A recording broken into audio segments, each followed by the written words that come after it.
The factory building stank of rust and decay and something else I couldn't quite identify. Something organic and wrong, like meat left out in the sun for too long. That sweet, sick smell that sticks in your throat and won't leave no matter how much you swallow. We'd been hiding here for 3 days since fleeing the culvert. 3 days of barely sleeping, barely eating, barely existing. Just waiting for Marcus to find us again. Just trying to figure out what the hell we did next. I sat on the 4th floor back against a concrete pillar that was cold even through my jacket, watching Sheffield Avenue through a gap in the boarded-up windows. The morning sun was coming up, orange and red like the whole world was bleeding, casting long shadows across the ruined street below. From up here I could see the warehouse district. I could see the smoke still rising from where the culvert had been. Marcus's people had burned it, completely, thoroughly, like they were trying to erase any evidence we'd ever existed there. Like they were making a statement about what happened to people who said no to Marcus Reed. 9 years, gone in one morning. Everything I'd built, everything I'd survived, just ash and smoke and memory now. My right arm itched. The bite wound, 24 days old now I'd been counting, marking time by the wound that wouldn't heal properly. Should have been a scar by now. Should have been pink and tender maybe, but closed, healed, done. Instead, it was still red around the edges, still angry-looking, still weeping a little clear fluid that wasn't quite pus, but wasn't quite anything healthy either. And the teeth marks were still visible, in deep half-moon indentations where Eddie Torres's jaw had clamped down and held on while I beat his skull to pulp with my rebar. You could see each individual tooth mark, count them. 4 on top, 3 on the bottom where one of his molars had been missing. I unwrapped the gauze slowly, careful not to disturb Lisa sleeping 20 feet away, and looked at the wound in the early morning light filtering through the gaps in the boards. The skin around the bite had a grayish tint to it. Not infection gray, not the yellow-green of pus and necrosis, just gray, like someone had taken a pencil and carefully shaded in the edges of the wound. Like my skin was slowly turning into concrete. Probably just scar tissue forming, probably collagen deposits or whatever the fuck happened when skin tried to repair itself. Lisa would know, and she'd studied this stuff. 9 years in a trauma unit meant she'd seen every kind of wound, every kind of healing, every kind of complication. I'd ask her when she woke up, get her professional opinion. See if she thought it was normal or if we needed to worry about infection setting in this late. I rewrapped the gauze carefully, tying it off with the little bit of medical tape we had left, and went back to watching the street. That's when I saw them. Marcus's trucks, 3 of them. Black Ford F-100s, the kind with the big extended cabs that could hold 6 people each, moving slowly down Sheffield Avenue like sharks cruising shallow water. Hunting, searching, looking for us. My hand found the rebar before I'd consciously decided to reach for it. Muscle memory. The weapon was leaning against the pillar next to me, always within reach, always ready. 3 feet of solid steel that had saved my life more times than I could count. I gripped it tight, feeling the cold metal warm under my palm, and watched the trucks get closer. "Lisa," I said quietly. Just loud enough to wake her, but not loud enough to carry beyond our floor. "We've got company." She came awake instantly. No grogginess, no confusion, no period of disorientation where she had to remember where she was and why. Just immediately alert and focused, eyes open and scanning for threats. That was nurse training.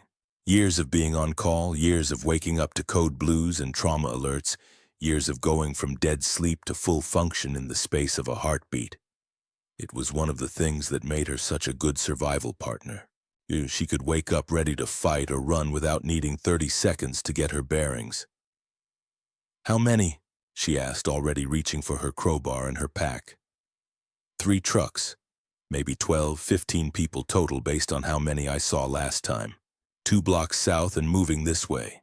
Systematic search pattern, block by block, building by building. Do they know we're here? Don't think so, just searching, thorough, professional. Marcus isn't fucking around, he wants us gone. Dead or gone. Preferably dead, probably. We embarrassed him, made him look weak in front of his people, lost men in the raid. That's not something a leader like Marcus lets slide. He needs to make an example, needs to show everyone what happens when you say no to him. She nodded, understanding the logic, understanding the stakes, and got Rusty up from where he'd been sleeping, curled against her side. The dog stretched, yawned, shook himself out, then immediately went still. Ears forward, focused, alert.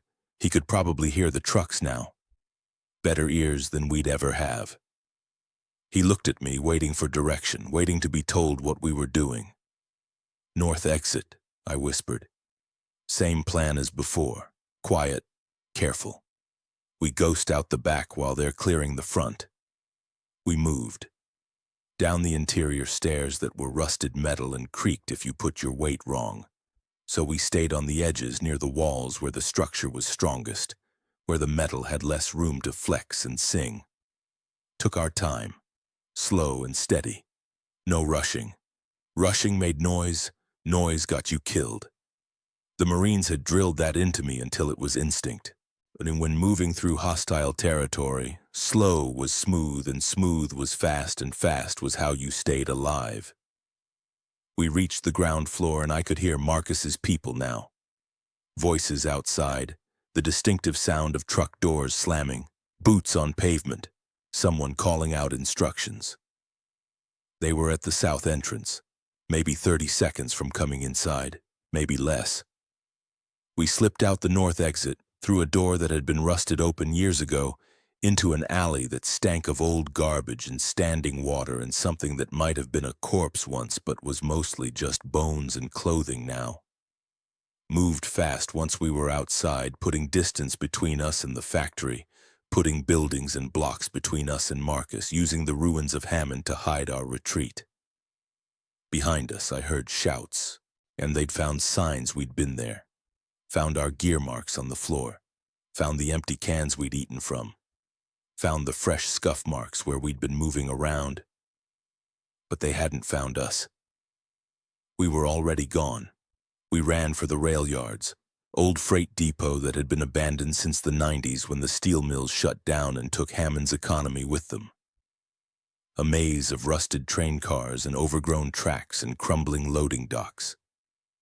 Hundreds of places to hide. Thousands of places to disappear. We'd scouted it yesterday as a potential fallback position, and now we needed it. Found a boxcar that still had intact doors. Slipped inside, closed the doors most of the way, leaving just a crack to see out, to watch for pursuit to make sure we hadn't been followed. Then we waited, breathing hard, listening hard. Rusty was pressed against my leg, not making a sound, just being present, being solid, being the good dog he'd always been. I could hear Marcus's people searching, could hear them calling to each other, coordinating, moving through the rail yards with military precision. They got within 50 yards of our boxcar at one point. I held my breath, gripped my rebar tighter, prepared to fight if they opened our doors. But they didn't. The rail yards were too big, too many cars, too many places to hide. Eventually they gave up, moved on to search somewhere else. We waited another hour to be absolutely sure they were gone, that it wasn't a trick, that they weren't just waiting for us to show ourselves. Then finally Lisa spoke. "We can't keep doing this," she said quietly. Her voice was steady, but there was an edge to it. Frustration or fear or maybe just exhaustion. Running, hiding, barely staying ahead of them. Marcus has vehicles. He has organization. He has resources. We have nothing. Eventually he's going to find us. Eventually we're going to run out of places to run. Eventually he's going to corner us and then we're dead. "So what do you suggest?" I asked, already knowing the answer, already knowing what she was going to say. "We leave Hammond. Head somewhere else, somewhere Marcus isn't hunting, somewhere we can start over without looking over our shoulders every 5 minutes. Everywhere else is the same, raiders and infected and death, just different faces, same problems. At least somewhere else Marcus won't be actively hunting us. At least somewhere else we won't be prey. We can find another position, fortify it, build something again. But we can't do that here. Not with Marcus sending out search parties every day. Not with him controlling the best positions in the city. We're outgunned and outnumbered, and we need to accept that and move on. She was right. I knew she was right. But leaving Hammond meant leaving the only territory I knew. I'd been here 9 years. Knew every street, every alley, every building, every hiding spot. I'd learned how to survive here, where the food was, where the water was, where the dangers were.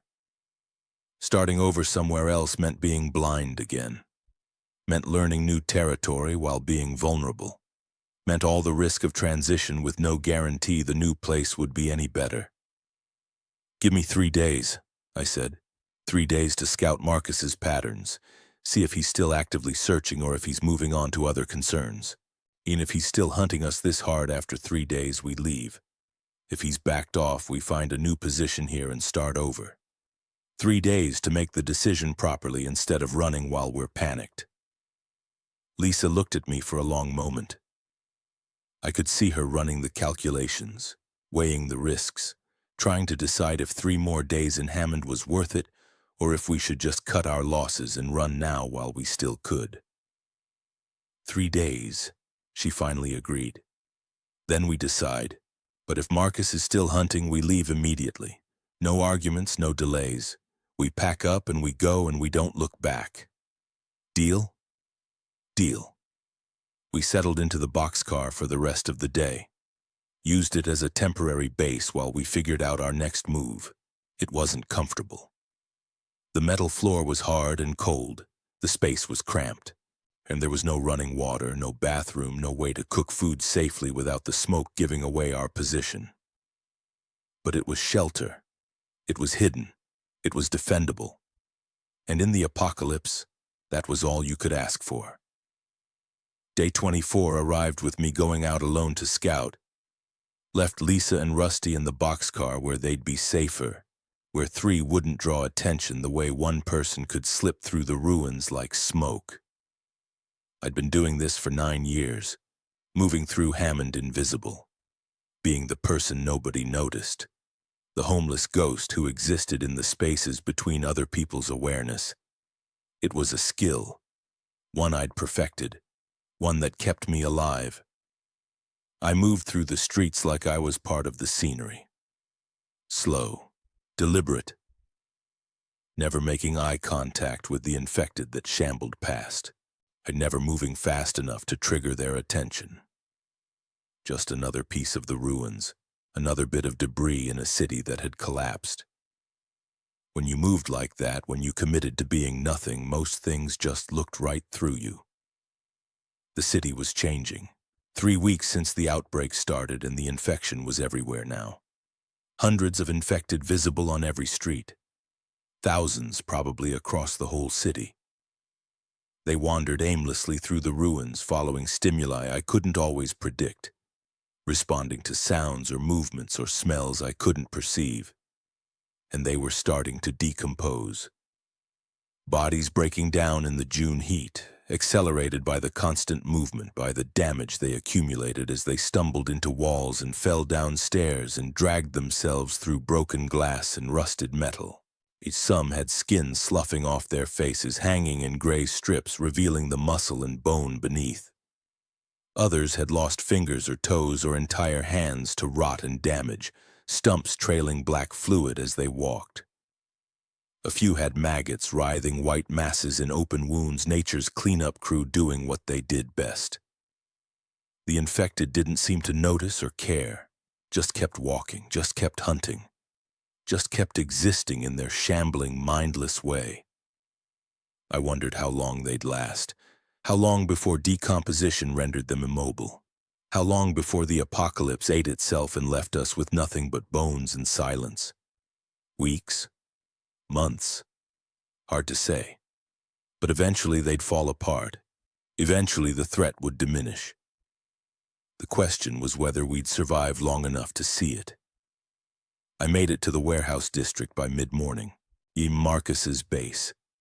The building with the red roof that you could see from blocks away, impossible to miss, probably intentionally so. It was surrounded by chain-link fence topped with razor wire, professional installation, the kind you'd see around government facilities or high-security sites. Guards at the entrance, 2 of them, armed with rifles, standing at attention, alert, professional. This wasn't some ragtag group of survivors playing at organization. This was actual organization, actual structure, actual threat.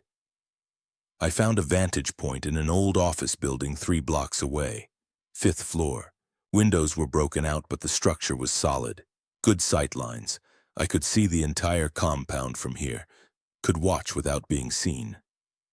Settled in behind a desk that had been tipped over years ago, probably during looting, Ewan pulled out the binoculars I'd scavenged last week.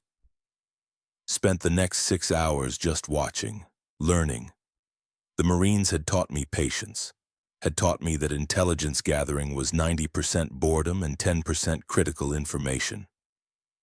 You watched, you waited, you observed, and eventually people revealed their patterns, their routines, their vulnerabilities. I counted people first, 35 total that I could see. More than I'd thought. More than Marcus had brought to raid our culvert. Men and women, mixed ages from early 20s to late 50s, all armed with something, rifles or shotguns or handguns, everyone carrying at least one weapon.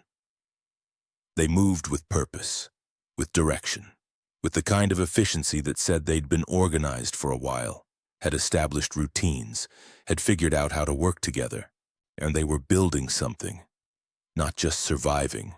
Actually building.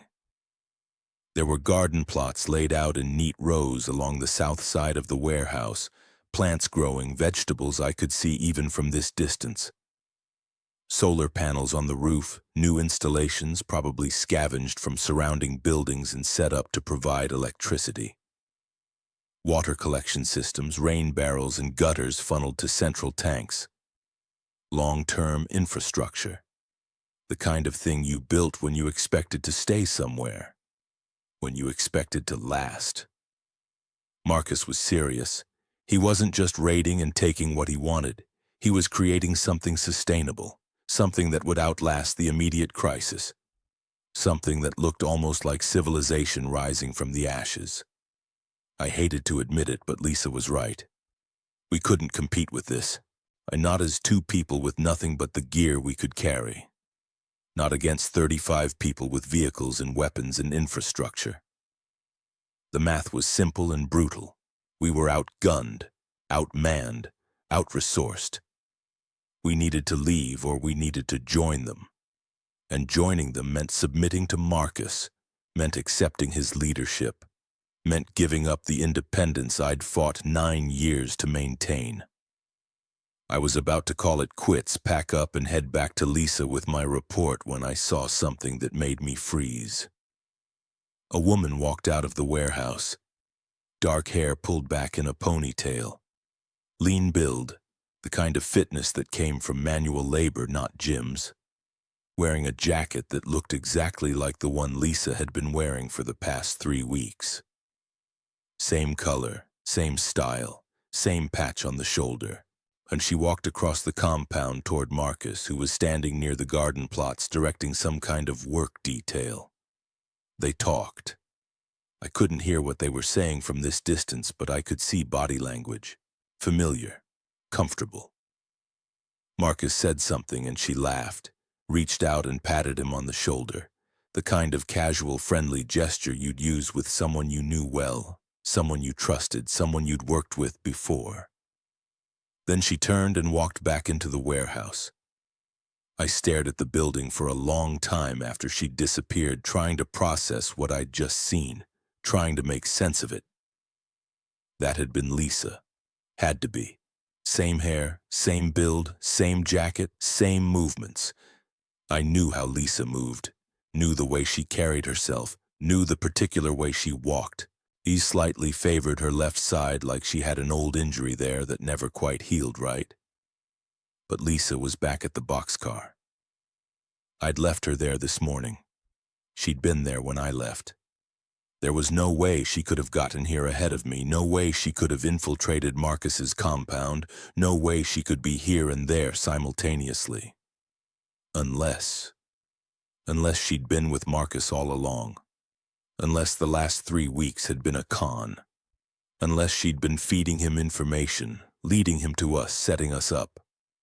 Unless the escape had been theater designed to maintain the illusion while she gathered intelligence on our habits, our capabilities, our weaknesses. No, that didn't make sense. If she'd wanted us dead, she'd had opportunity. She'd had means. She'd saved my life twice, had pulled her weight in every fight, had shared supplies equally, had kept watch faithfully, had done nothing to suggest she was anything other than what she claimed to be, unless she was playing a longer game, unless she was waiting for something, unless there was a reason she needed to maintain the partnership, some goal that required keeping me alive for now. Or maybe I was just seeing things. Maybe it wasn't Lisa. Maybe it was someone who looked like Lisa. Same general build, same hair color, different person. The distance was significant, 3 blocks. Even with binoculars, details could blur, could be mistaken, could be wrong. I watched for another hour. Didn't see her again. Didn't see anyone who looked like her. Eventually, I had to leave, had to get back before dark, had to report to Lisa what I'd seen. The whole walk back, I couldn't shake the image. I couldn't stop thinking about it. Couldn't stop running scenarios in my head. Was she playing me? Was I paranoid? Was I seeing things that weren't there? Reached the boxcar around sunset, opened the door. Lisa was inside, exactly where I'd left her, sitting with Rusty and reading a book she'd found somewhere. Same jacket, same ponytail, same everything. "How'd it go?" she asked, looking up from her book. I looked at her, really looked at her, searched for any sign of deception, any micro-expression that would betray guilt or fear or anything that suggested she wasn't what she claimed to be. Found nothing. Just Lisa. Just my partner. Just the person who'd kept me alive for 3 weeks. "Fine," I said, keeping my voice neutral. "Marcus is still searching, actively, multiple patrols per day. We should leave Hammond tomorrow morning. Early, before they expand their search radius." "Okay," she said simply. No argument, no hesitation, just acceptance. "When?" "Dawn. We'll move fast, put as much distance between us and the city as we can before they realize we're gone. Head east. There's nothing east except farms and small towns. Less likely to have organized raiders. More likely to have resources we can scavenge." "Okay," she repeated. Then went back to her book like we'd just decided what to have for dinner instead of committing to abandoning the only home we'd known. I sat down, tried to settle, tried to shake the paranoia, tried to convince myself I'd seen someone else, someone who just happened to look like Lisa. But I couldn't. Couldn't shake it, couldn't stop thinking about it. I didn't sleep that night, just sat watch. Kept one eye on the boxcar entrance, and kept one eye on Lisa, kept one hand on my rebar, just in case. Day 25. We left before dawn when the world was still gray and quiet, when the infected were at their least active, when we'd have the best chance of moving undetected. Headed east like I'd said, away from Hammond, away from Marcus, away from the ruins of my 9-year home. Each step felt like I was leaving something behind, something important, something I'd never get back. The road was dangerous. More dangerous than moving through the city because out here there was no cover, no buildings to hide in, no alleys to disappear down. Just open highway and fields and the occasional house set back from the road. Infected wandered everywhere, not as densely packed as the city but more unpredictable. Some stood in the middle of the road like they were waiting for someone. Others shambled through fields, chasing stimuli only they could perceive. We avoided them when we could, engaged when we had to, always quietly, always efficiently, never lingering. Made it 10 miles by noon. My legs were aching. Lisa was breathing hard.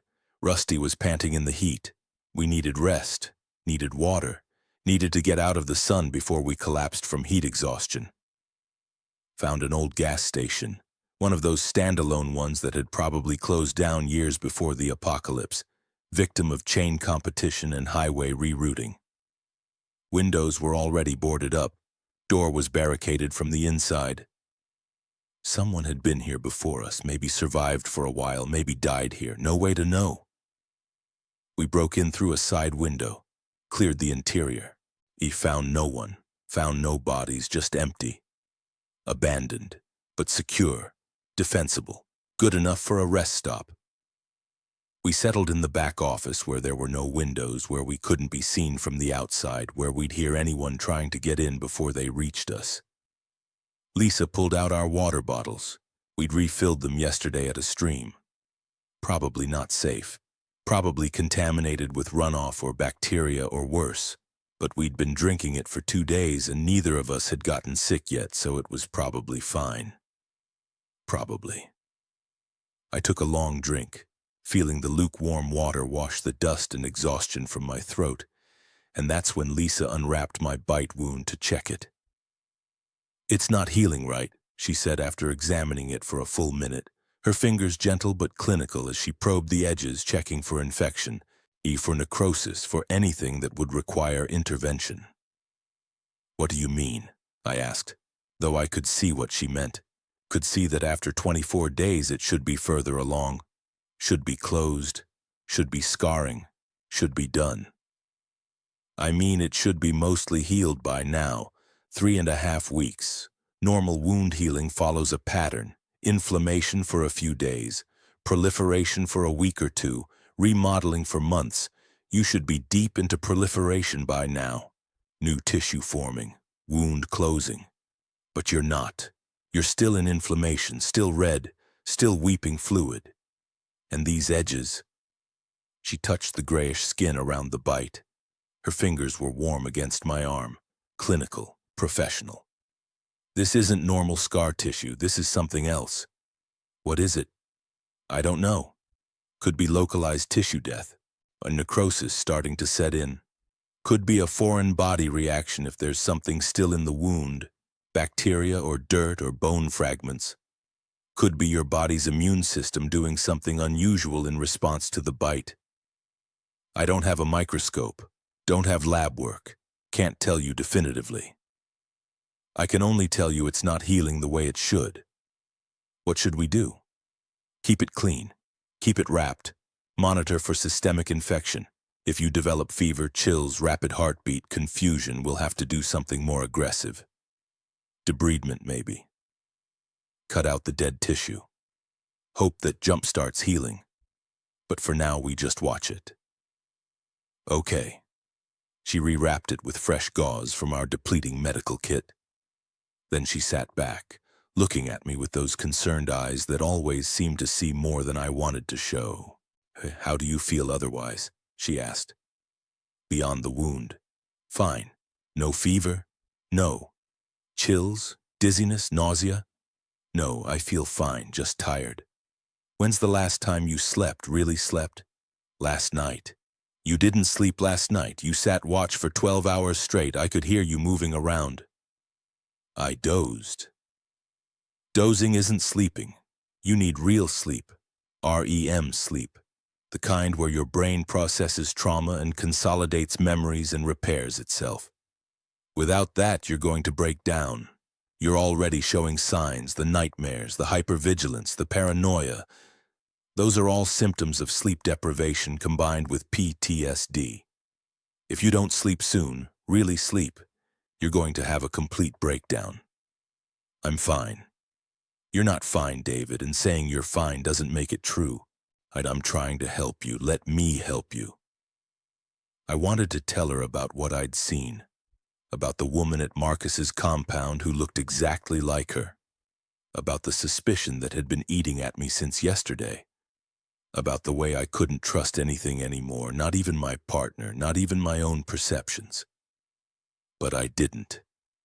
Because saying it out loud would make it real, would make the paranoia concrete, would force a confrontation I wasn't ready for.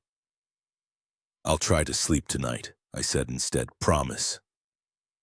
She didn't believe me. I could see it in her eyes, but she nodded anyway. Didn't push. Just went to organize our supplies, giving me space, giving me time to process whatever I was going through. I sat there for a long time after she walked away, staring at my re-wrapped arm, thinking about healing that didn't happen, thinking about wounds that stayed open, thinking about how sometimes damage was permanent no matter how much time passed.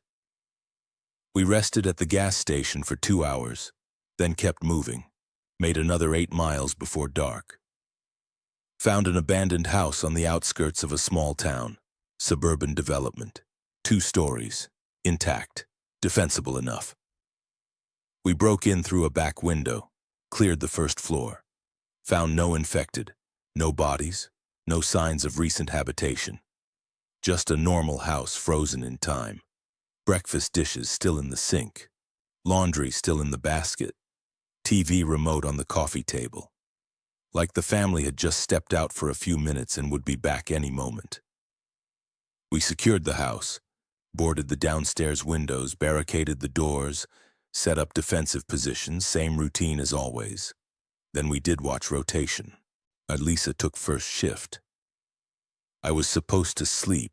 I lay on the floor in the master bedroom in my sleeping bag that I'd been carrying for 5 years and tried to settle, tried to let my body relax, tried to let my mind drift into unconsciousness. The dream came almost immediately. I was in the compound, Helmand Province, Afghanistan, March 15, 2012. 14 years ago, but it could have been yesterday for how clearly I remembered it. The night air was cold, the kind of cold that bit through your gear and found your skin and settled into your bones. We were moving silent. 8 Marines in full combat loadout. Night vision turning the world green and strange. Jake was on point. Jake Morrison, my best friend, my brother, the person I trusted more than anyone in the world. Intel said the compound housed insurgent leadership, high-value targets. We were supposed to capture or kill. Preferably capture for interrogation, but kill if necessary. Standard night raid. We'd done dozens. This was supposed to be routine. We breached the compound wall, moved through the courtyard, stacked up outside the main building. Jake signaled ready, I signaled ready, everyone signaled ready. Then Jake opened the door and we flowed inside like water. Like we'd trained. Like we'd done 100 times, but something was wrong. The building was too quiet, too empty, no guards, no resistance, no one, just dark rooms and silence. Then I heard movement. Behind me. Spun. Saw a figure, man-shaped, moving fast, raising something. Gun, knife, didn't matter. Threat, target, eliminate. I fired. 3 rounds. Center mass. Perfect grouping. Perfect execution. The figure dropped. Here's Jake's voice on the radio. Contact. North room. Moving to support. Negative, I said. Threat down. Secure. But when I moved forward, when I cleared the body, when I used my flashlight to identify the target, my world ended. Jake Morrison, my best friend.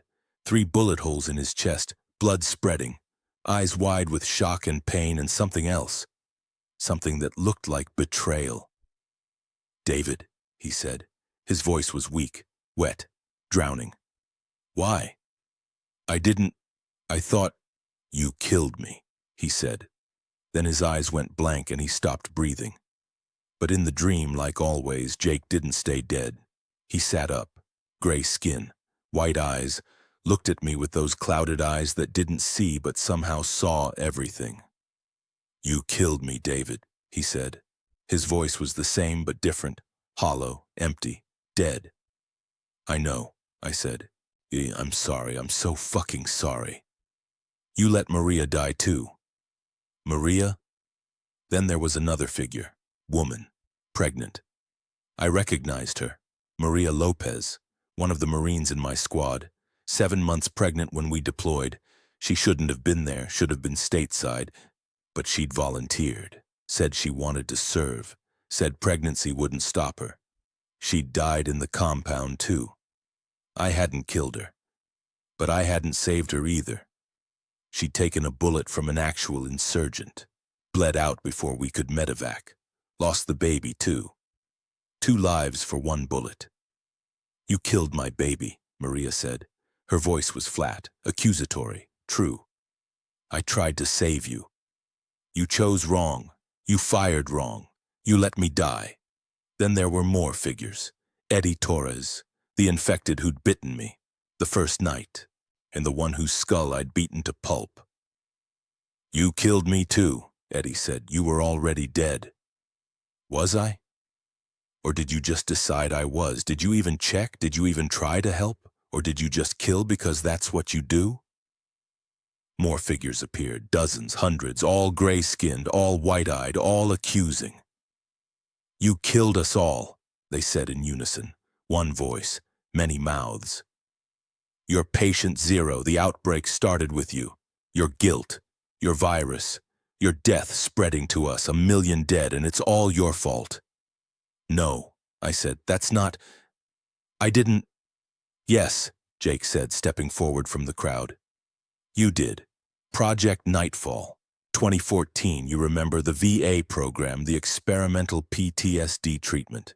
They told you it was therapy, told you it would help. But it was virus, modified, designed. And when you broke, when your guilt overwhelmed you on June 1st, the virus activated, spread, killed everything. That's not possible. Isn't it? Why didn't you turn when Eddie bit you? Why are you still walking? Why can't you see your reflection? Why can't you feel your pulse? Because you're dead, David. You died June 1st. Everything since has been limbo, your mind refusing to accept what you've become. I woke up screaming, sitting bolt upright in my sleeping bag, covered in sweat that was cold in the night air, heart pounding so hard I could feel it in my throat. Except, was my heart pounding? Could I actually feel it? I put my hand on my chest, pressed, felt for the rhythm, the beat, the pulse of life. Nothing, just pressure, just my hand against my ribs, no movement beneath, no thump, thump, thump of blood being pumped, just stillness. I must be checking wrong, must be too panicked to feel it properly. Must be the adrenaline making me numb. Lisa appeared in the doorway. You okay? She was holding her crowbar, ready for threats, ready to fight. But when she saw I was alone, that it was just nightmares, she relaxed slightly. Bad dream, I managed to say. My voice sounded strange, distant, like it was coming from somewhere else. About Afghanistan? Yeah. She came and sat next to me, didn't touch me, didn't crowd me, just sat close, present, solid, real. You want to talk about it? She asked. No. Okay. We sat in silence for a while. Eventually my breathing steadied. Eventually the panic faded. Eventually I felt almost human again. Go back to sleep, Lisa said gently. I've got watch. You're safe. But I wasn't safe. Couldn't be safe. Because the nightmares were in my head and my head went with me everywhere. I lay back down. Didn't sleep. Just stared at the ceiling. Listening to my heartbeat that I couldn't feel. Wondering if Jake had been right. Wondering if I'd died weeks ago and just didn't know it yet. Wondering if any of this was real. Day 26. We made it to the edge of Hammond's sprawl. The suburbs. McMansions and cul-de-sacs and manicured lawns gone wild. Less destroyed out here. The outbreak hadn't hit as hard. Maybe people had fled early. Maybe they'd barricaded in place and lasted longer. Maybe they'd just gotten lucky. Hard to say. But there were fewer bodies, fewer infected, more intact buildings. Found a house with a basement, underground, secure, defensible. and the kind of place we could actually stay for a while instead of just passing through. We spent the day fortifying, boarding windows from the inside so it looked abandoned from outside, reinforcing doors with furniture and boards, setting up defensive positions, creating escape routes. Same routine, different location. The house had canned goods in the pantry, not much, maybe a week's worth for 2 people.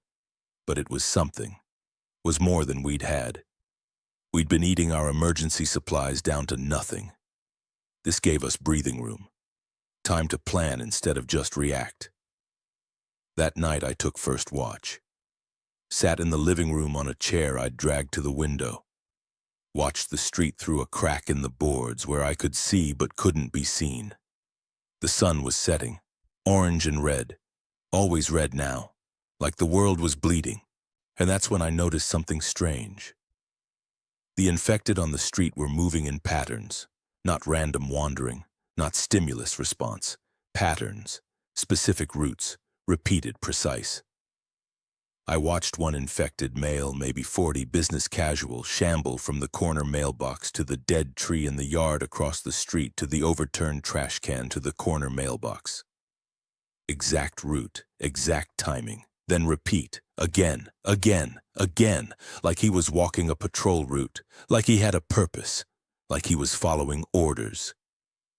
I watched another infected female, elderly, housecoat and slippers, move from the driveway to the sidewalk to the street to the driveway. Exact route, exact timing, repeated, precise, mechanical. I counted 12 infected total on this street, all moving in their own patterns, all repeating, all synchronized in some way I couldn't understand. Infected didn't do this, infected wandered. Random stimulus response, they saw movement, they followed, they heard sound, they investigated, they didn't patrol, they didn't have patterns, they didn't have purpose. But these did. I watched for an hour. The patterns continued, exact, repeated, undeniable. "Lisa," I called quietly, "come look at this." She came over from where she'd been organizing our supplies, looked out the crack, watched the street. "What am I looking at?"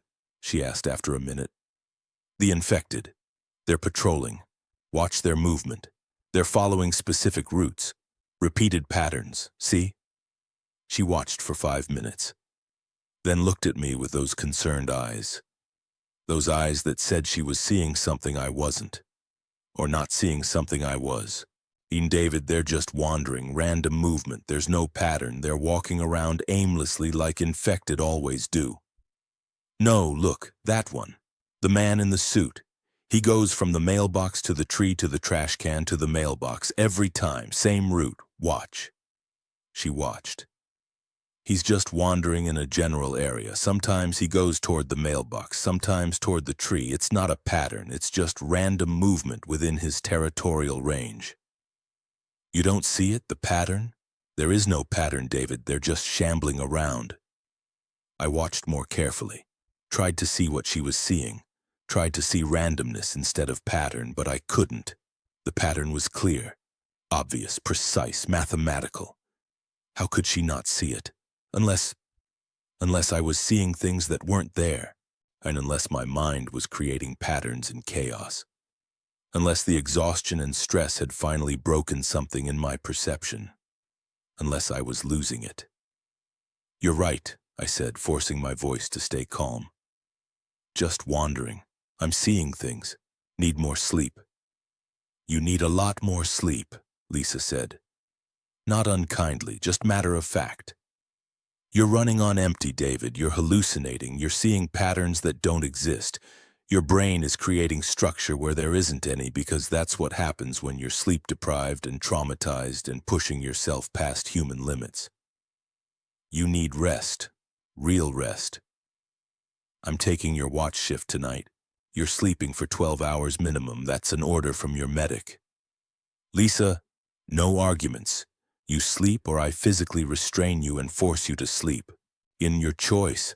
I wanted to argue, wanted to stay on watch, wanted to keep monitoring those patterns that only I could see, but I was too tired, too worn down, too close to breaking.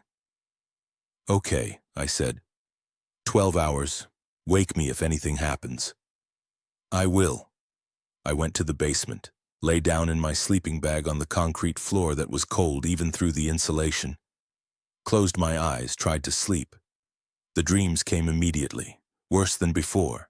Jake, Maria, Eddie, all standing over me, all gray, all accusing. "You killed us," Jake said. "You're killing yourself," Maria said. "You're already dead," Eddie said. "You just don't know it yet." "I'm not dead," I said. "I'm right here, I'm alive, I'm breathing." "Are you?" Jake tilted his head. "Check your pulse, check your heartbeat, and see if you can feel it." I put my hand on my neck, searched for my pulse, found nothing. "That doesn't mean anything. I'm just checking wrong." "Check your reflection," Maria said. "See if you're there." A mirror appeared in front of me, full length. I looked into it. The mirror showed the basement, the sleeping bag, the concrete floor, the walls. It didn't show me. "See?" Eddie said. "You're not there. You're not anywhere. You're dead. We're all dead, and we're waiting for you to accept it, waiting for you to stop running, waiting for you to turn around and face what you've done." "What did I do?" "You killed 1,000,000 people," Jake said. "The outbreak, patient 0. That's you. The virus mutated in your system during Project Nightfall, stayed dormant for 10 years, activated when your guilt overwhelmed you on June 1st. He spread to everyone you touched, everyone they touched, geometric progression, 1,000,000 dead in 3 weeks, all because of you. That's not possible. It already happened. You just haven't accepted it yet." I woke up screaming again, covered in cold sweat, shaking, gasping for air that didn't seem to do anything, didn't seem to fill my lungs properly, didn't seem to be enough. Lisa was there again. "Nightmares?" "Yeah." "Same ones?" "Worse." She sat next to me. "David, I think you need to talk to someone, a professional, someone who understands trauma and PTSD and how to process it. There are no professionals anymore. Civilization ended, remember? Then talk to me. Let me help. You can't keep carrying this alone. It's killing you. Maybe not physically, but mentally, emotionally, you're dying. I can see it happening. And I can't just watch it happen without trying to help." I wanted to tell her, wanted to share the weight, wanted to let someone else carry part of this burden, but I couldn't. Because telling her meant admitting it was real, meant making it concrete, meant facing it. "I'm fine," I said. The lie was automatic, practiced, perfect. "You're not fine. But I can't force you to accept help. Just know that when you're ready, I'm here. We're partners. That means I've got your back, even when you're fighting yourself." She left, went back upstairs. Left me alone with my thoughts and my fears and my certainty that something was deeply, fundamentally wrong with me. I looked at my hands in the dim light. They looked normal, solid, real, 5 fingers, skin, bones, blood beneath the surface. But were they real? Or was I imagining them? Was any of this real? Or had I died weeks ago and this was just my mind's last desperate attempt to make sense of death? I didn't know. Couldn't know. That was the worst part, not knowing. Day 27, the infected found us, don't know how. Maybe scent, maybe sound, maybe just bad luck. But around 3 a.m. I heard them. Multiple contacts, coming from multiple directions, shambling through the suburban streets toward our house like they'd been summoned. "Lisa," I whispered, "we've got company. Multiple, maybe 20. She was awake and armed in seconds. Rusty was already on his feet, hackles up, silent growl vibrating through his body. We took positions. I took the front door. Lisa took the back. Rusty stayed mobile, ready to alert us to breaches we couldn't see. The first infected hit the front door around 3:15.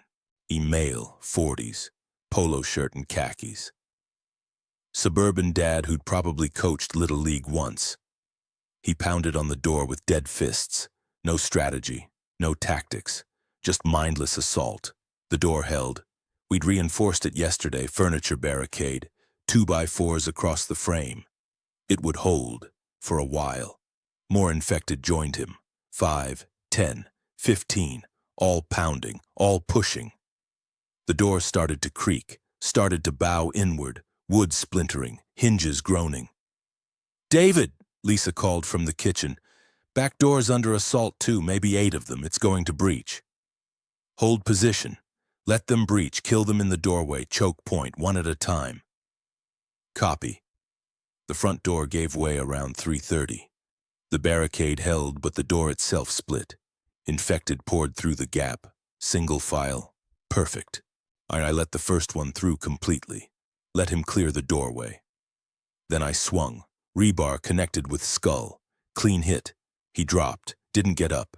Second one came. Female. Elderly. Nightgown covered in blood. I hit her. Temple shot. Down. Dead. Actually dead this time. Third, fourth, fifth. I worked mechanically. No thought. Just muscle memory. Swing, connect, kill, drag body aside, repeat. The Marines had trained this into me. Violence as reflex, death as routine. Behind me I heard Lisa fighting at the back door. Heard her crowbar connecting with bone. Heard infected dropping. Heard her controlled breathing. She was holding. We were both holding. But they kept coming. More at the front. More at the back. Where the fuck were they all coming from? This was supposed to be a quiet suburb. Low infected density. We'd scouted it. And we'd chosen carefully. 15 minutes of sustained combat. My arms were burning, my shoulders were screaming, the bite wound on my arm had split open again, bleeding through the gauze. But I couldn't stop. Stopping meant dying. "David!" Lisa's voice was strained, panicked, not good. Lisa didn't panic. "Window breach, east side. They're coming through the window." Fuck. Multiple entry points. We couldn't defend them all. "Fall back to basement," I called. "Defensive retreat, go, now!" Lisa appeared from the kitchen. Blood splattered across her face, her jacket, her arms. Not her blood, theirs. She grabbed her pack, grabbed Rusty, headed for the basement stairs. I hit 2 more infected, bought her time. Then I followed down the stairs into the basement. We'd set up a secondary defensive position down here yesterday, just in case. A good thing we had. Slammed the basement door, locked it, shoved a metal shelf unit against it. Not much, but it would slow them. We could hear them upstairs, shambling, searching, destroying, looking for us, following our scent or sound or whatever drove them. "How many did we kill?" Lisa asked. She was breathing hard, checking her crowbar for damage. Professional, focused, even now. "I got maybe 15 at the front, you?" 10 at the back, 3 at the window before I retreated, so 28 total? Something like that. "How many are left?" No way to know. Could be more outside, could be dozens. We trapped ourselves in the basement. She was right. We'd gained a defensible position but lost mobility. If they got through that door, we had nowhere to go. The basement had one exit, the stairs. That was it. "We wait," I said. "You let them lose interest. Infected don't have long attention spans. Give it a few hours, they'll wander off. And if they don't, then we fight our way out. But we do it rested. Do it with a plan, not panicked." She nodded. Didn't like it, but accepted it. Survival was full of shit choices. This was just another one. We sat in the dark basement listening to the infected tear apart the house above us. Listening to furniture being knocked over, glass breaking, walls being clawed. They were destroying everything, searching every corner, every room, every closet, looking for us. Around dawn, the sounds started to fade. The infected were leaving, losing interest, following other stimuli, moving on to hunt somewhere else. We waited another 2 hours to be sure. Then I carefully opened the basement door, pushed aside the shelf. I crept upstairs. The house was destroyed, furniture overturned, windows smashed, doors torn off hinges, blood everywhere, bodies everywhere, the infected we'd killed. We'd have to move them before they started to rot and smell. But we'd held. We'd survived. Another horde, another night, another tally mark in the endless count of days we'd managed not to die. "We can't stay here," Lisa said, surveying the damage. "They know this location. They'll come back." "Yeah, we move today, find somewhere new, start over again." "How many times can we start over before we're too tired to keep going?" "One more time than we have to." She looked at me. "That's not an answer." "It's the only answer we've got." Day 28, we found new shelter. Old elementary school on the edge of the suburbs. Brick building, 2 stories. Multiple rooms we could fortify. Good sight lines. Fenced playground that could serve as perimeter. Better than the house. More defensible. More exits. Spent the day clearing it. Room by room. Slow. Careful. Found 3 infected inside. Former teachers maybe. Or staff. We put them down quietly. Dragged the bodies outside. Cleared the blood as best we could. Then we fortified. Boarded windows. Reinforced doors. Set up barriers in hallways to create choke points. Built fallback positions. Created escape routes. Same routine, different building, same survival. Found supplies in the cafeteria, canned goods, industrial quantities, meant for feeding hundreds of kids. Now just feeding 2 adults and a dog. We loaded our packs, took as much as we could carry. Cached the rest in hidden spots around the building. Multiple stashes, multiple backups. Always have redundancy. That night I took first watch. Sat in a second-floor classroom looking out over the playground and the street beyond. Watching for infected. Watching for raiders. Watching for threats. That's when I noticed something strange about the bite wound. I'd rewrapped it after the fight. Fresh gauze, clean bandage. That had been this morning. Now it was night. Maybe 16 hours later. I unwrapped it to check for infection. The combat had reopened it. It had been bleeding. Should be raw. Should be painful. Should be showing signs of trauma from reopening. It wasn't. The wound was closed, sealed. Like it had never reopened. Like the fight had never happened. Like 16 hours had been enough to heal damage that should have taken days. I stared at my arm for a long time. Ran my fingers over the skin, smooth, intact. No scab, no blood, no evidence. Infection sometimes healed fast. Adrenaline could accelerate healing.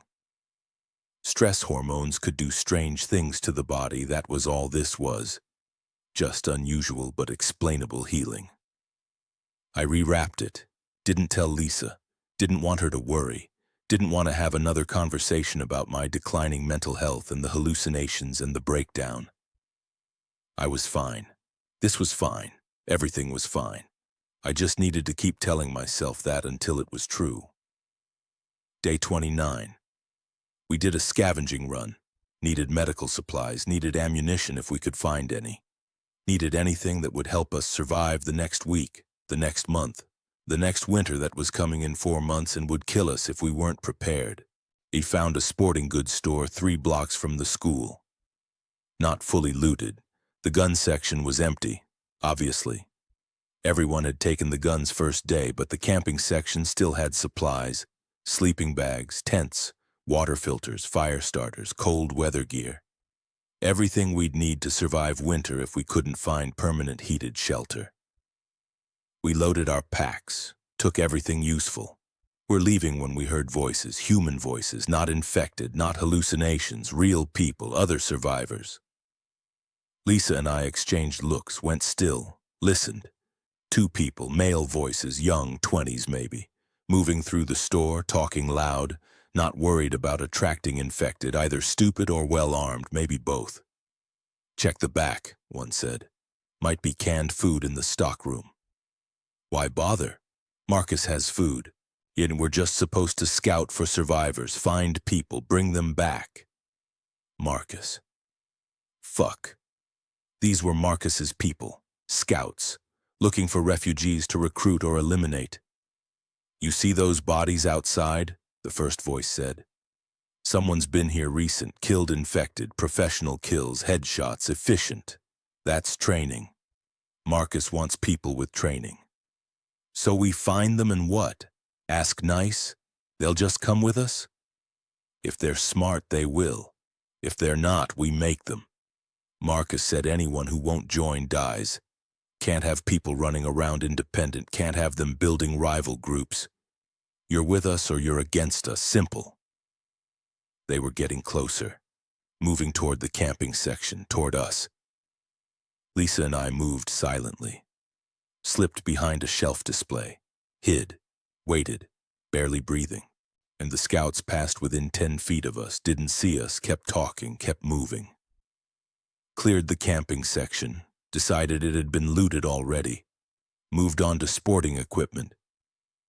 We waited 5 minutes after they left, then we ghosted out, silent, invisible. The way I'd learned to move in 9 years of homelessness, the way that kept you alive when people were hunting you. Got back to the school without incident. But the message was clear. Marcus wasn't just defending his territory anymore. He was expanding, actively hunting survivors, building his empire through recruitment or elimination. We needed to be more careful, more hidden, more ghosts than survivors. Because if Marcus found us, we'd have to choose, submit or die. And I'd already made that choice once. I chose death, every time. I'd rather die free than live on my knees, even if dying free was getting harder every day. I decided to test something, waited until Lisa was sleeping. Then I took out my pocket knife, same knife I'd used before, 3-inch blade, sharp, dragged it across my palm again. Deeper this time, enough to really hurt, enough to definitely scar. Blood welled up, lots of it, more than last time. I'd cut deeper, maybe too deep. It hurt. Sharp pain, nerve endings firing, real pain, physical pain, proof I could still feel. I wrapped it tight, pressure to stop the bleeding. Counted to 60, unwrapped it. The bleeding had stopped. Already. 30 seconds. That was fast, but maybe normal. Maybe I was just clotting well. Good platelets. Good health despite everything. I rewrapped it, set a mental timer. 4 hours. I'd check it in 4 hours. 4 hours later, I unwrapped my hand, and the cut was gone. Not healing, not scabbed. Gone.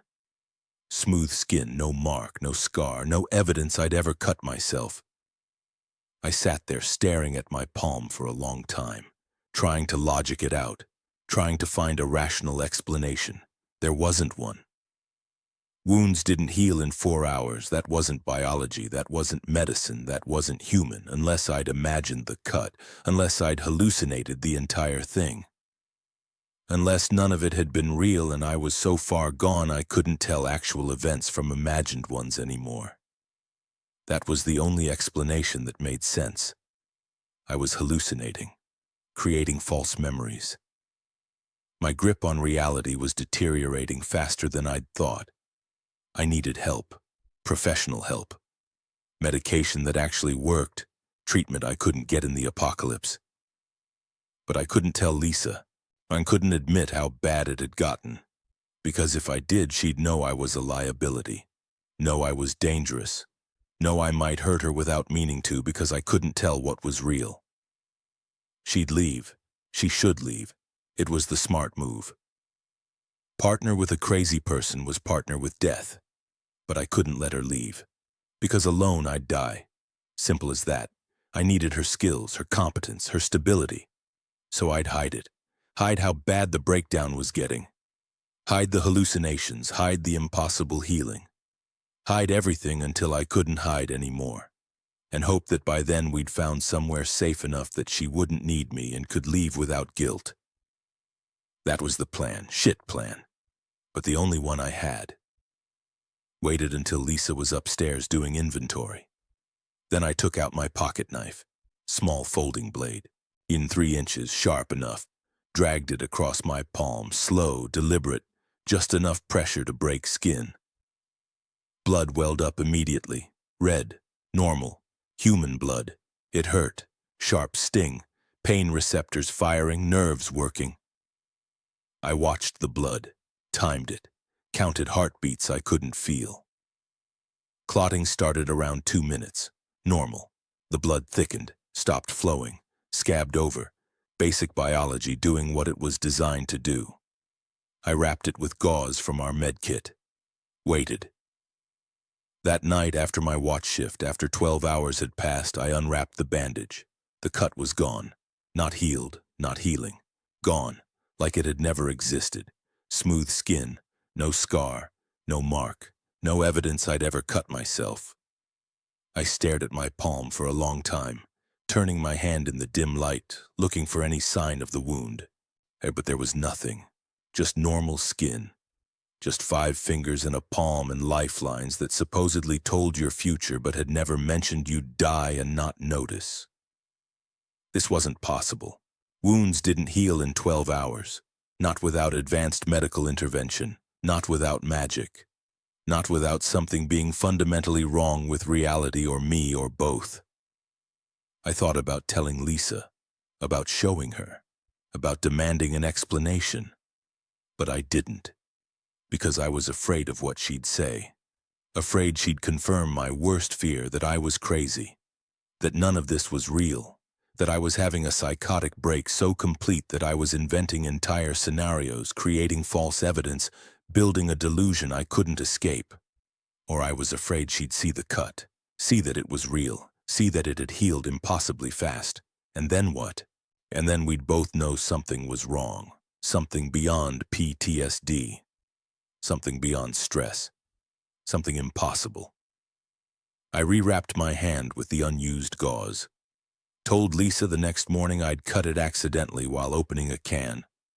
She cleaned it, bandaged it, told me to be more careful.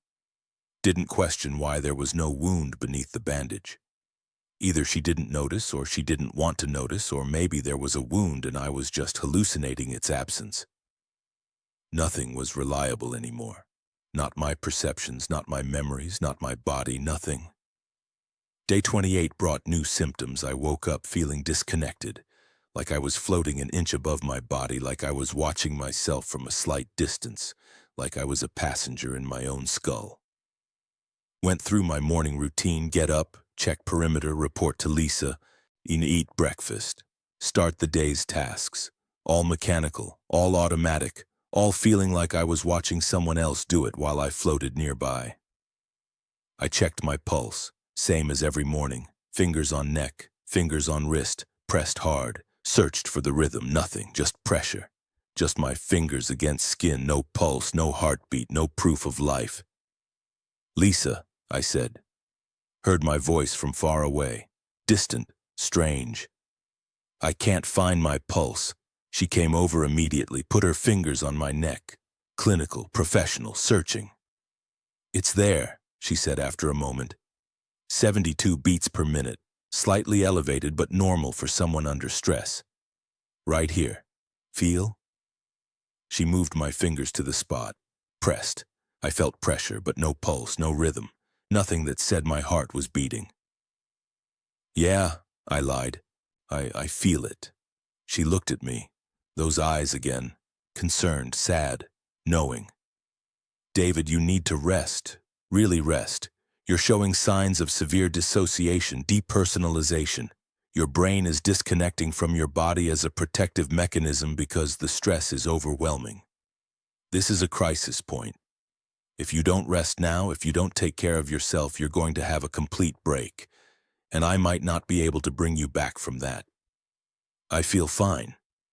You don't even feel yourself. That's the opposite of fine. Please, let me help you. We're partners. Let me take care of this while you take care of yourself." "Okay," I said, because I didn't have the energy to argue, because part of me knew she was right, because the disconnection was getting worse and I was afraid of what happened when it got complete. I lay down and tried to reconnect with my body, tried to feel my heartbeat, tried to be present, but I couldn't. The distance was too great, the disconnection too complete. I was floating, separate, watching myself from outside, and I didn't know how to get back in. Day 29. The hallucinations escalated. I was on watch. Midnight. The house was quiet. Lisa and Rusty were sleeping in the basement. I sat in my chair by the window, watching the street, watching the infected patrol their impossible patterns that only I could see. Then I saw Marcus, walking down the street, alone, unarmed, casual, like he was just taking a stroll through his neighborhood. He walked straight toward our house, stopped at the end of the driveway, looked right at the window where I was hiding, right at me, like he could see through the boards, like he could see into the darkness. "I know you're in there, David," he called out. His voice carried in the quiet night, clear, certain. "You and Lisa can't hide forever. Eventually you'll run out of supplies, eventually you'll have to move, eventually I'll find you. So why not just come out now? Save us both the trouble?" I didn't move, didn't respond. This wasn't real, couldn't be real. We'd been careful, we'd covered our tracks. Marcus had no way of knowing where we were. "We're building something real," Marcus continued. "Something sustainable, something that'll last. You could be part of it. You've got skills, training, you'd be valuable. Lisa, too. Medical knowledge is worth gold now. Just come out, let's talk, like civilized people." Still I didn't respond, watched, waited. I tried to figure out if this was real or another hallucination. "Your call," Marcus said. Shrugged, turned, walked back down the street, got into a truck that hadn't been there a moment before, drove away. I waited, counted to 300, slow count, making sure he was gone. Then I went to wake Lisa. "Marcus was here," I said quietly. She woke immediately, alert, focused. "What?" "Marcus, just now, standing outside, said he knows we're here, said we should join his group." "How did he find us?" "I don't know, but we need to move. Now, get packed, we're leaving." She got up, started gathering our gear, fast, efficient, no questions. I went back to the window, looked out. Marcus's truck was still there, parked in the street, engine off, empty. But I'd watched him drive away, I'd seen it, I'd heard the engine. I'd watched the taillights disappear. "Lisa," I said, "come look." She came over, looked out through the crack. "What am I looking at?" "Marcus's truck, he left in it, but it's still here." She looked at me, then back at the street. "David, there's no truck, the street is empty." I looked again.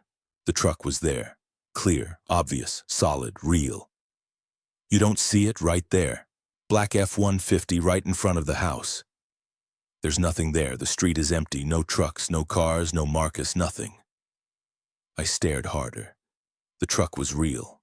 I could see it, could see the dirt on the bumper, could see the dent in the passenger door, could see everything. "David," Lisa said gently, "Marcus wasn't here. There's no truck. You're hallucinating again. It's getting worse. The dissociation is progressing. You're losing touch with reality. He was here. He talked to me, I heard him. No one was here, I would have heard. I'm a light sleeper, always have been. 9 years in trauma means you learn to wake up at any unusual sound. No one was outside. No one talked. You hallucinated the entire thing." I pulled away from the window, sat down hard on the floor. Breathing was difficult. Not enough air, or too much air, couldn't tell. "I'm losing my mind," I said. It wasn't a question. It was just truth. Simple, unavoidable. "You're sick," Lisa said. "There's a difference. Sick can be treated, can be managed. We just need to find help, find medication, find someone who knows how to treat this." "Where? Where do we find that? Civilization ended. The hospitals are death traps. The doctors are dead or hiding. There's no help. And there's just me losing my grip on reality and you watching it happen." "Then we adapt. We work with what we have. We keep you grounded as much as possible. We separate hallucinations from reality. We establish protocols. We survive this like we survive everything else. Together." I wanted to believe her. Wanted to think this was manageable. Wanted to think I could come back from this. But deep down, in the part of me that was still rational, still functioning, I knew the truth. I wasn't coming back. This was progression, degradation, descent. And the only question was how far I'd fall before I hit bottom. Or if there even was a bottom. Day 30. I stopped trying to sleep. Sleep brought dreams. Dreams brought accusations. Accusations brought truth I wasn't ready to face. So I stayed awake, took every watch shift, involunteered for every scouting mission. Kept myself moving, kept myself busy, kept myself from having to close my eyes and see Jake and Maria and Eddie and all the others telling me what I already knew, that I was dead and didn't know it yet. Lisa noticed, tried to make me rest, tried to force me to sleep, but I refused, became good at pretending, at faking rest, at lying still with my eyes closed while my mind raced and my heart that I couldn't feel kept beating or not beating, and I couldn't tell the difference anymore. 3 days without sleep. 4. 5. I lost count. Time started moving weird. Sometimes an hour felt like 10 minutes. Sometimes 10 minutes felt like an hour. Sometimes I'd blink and it would be a different day, different time, different place, like I was skipping forward. Like reality was a vinyl record and someone kept bumping the needle. The hallucinations became constant. Jake was always there, standing in corners, sitting in chairs, walking through rooms, never speaking, just watching, just waiting. Maria too, and Eddie, and others I recognized and others I didn't. All gray, all dead, all silent accusers. I tried to ignore them, tried to focus on Lisa, on Rusty, on the things that were real, but the line between real and unreal was gone now. Everything had the same weight, the same presence, the same solidity. Lisa started looking at me different, not with concern anymore, with fear. Like she was waiting for me to snap, like she was calculating when I'd become a threat, like she was planning her exit strategy. I didn't blame her.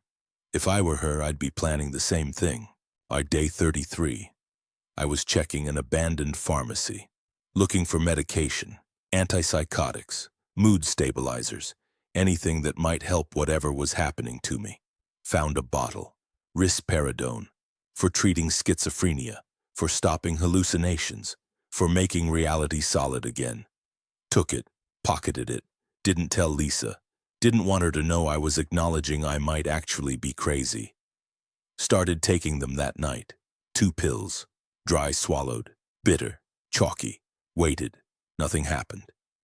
Took more the next day and the next and the next. The hallucinations continued. Jake, Maria, Eddie, all still there, all still watching, all still waiting. Either the medication didn't work or I was too far gone or the hallucinations weren't hallucinations at all. Were real, and were actually dead people standing in front of me demanding acknowledgement. I didn't know which was worse. Day 35. Reality cracked completely. I woke up and everything was wrong. Colors too bright, sounds too sharp, everything hyper-real, too detailed, too present. Like someone had turned up the resolution on existence. Got up, went upstairs, found Lisa making breakfast. Except it wasn't Lisa. It looked like Lisa, sounded like Lisa, moved like Lisa. But something was fundamentally wrong, something I couldn't articulate, something that screamed wrong at a level below conscious thought. "Morning," she said. Smiled. The smile was too wide, too perfect. Uncanny valley, almost right but not quite. "Morning," I said, kept my voice normal. Didn't let on that I could see the wrongness. She handed me a can of soup. Breakfast, last of the chicken noodle. Tomorrow we're down to vegetables and beans. I took the can. It felt too heavy, too solid, too real. Opened it. The soup inside looked normal, smelled normal. But when I tasted it, it had no flavor, just texture, just temperature, just substance without taste. "You okay?" Not Lisa asked.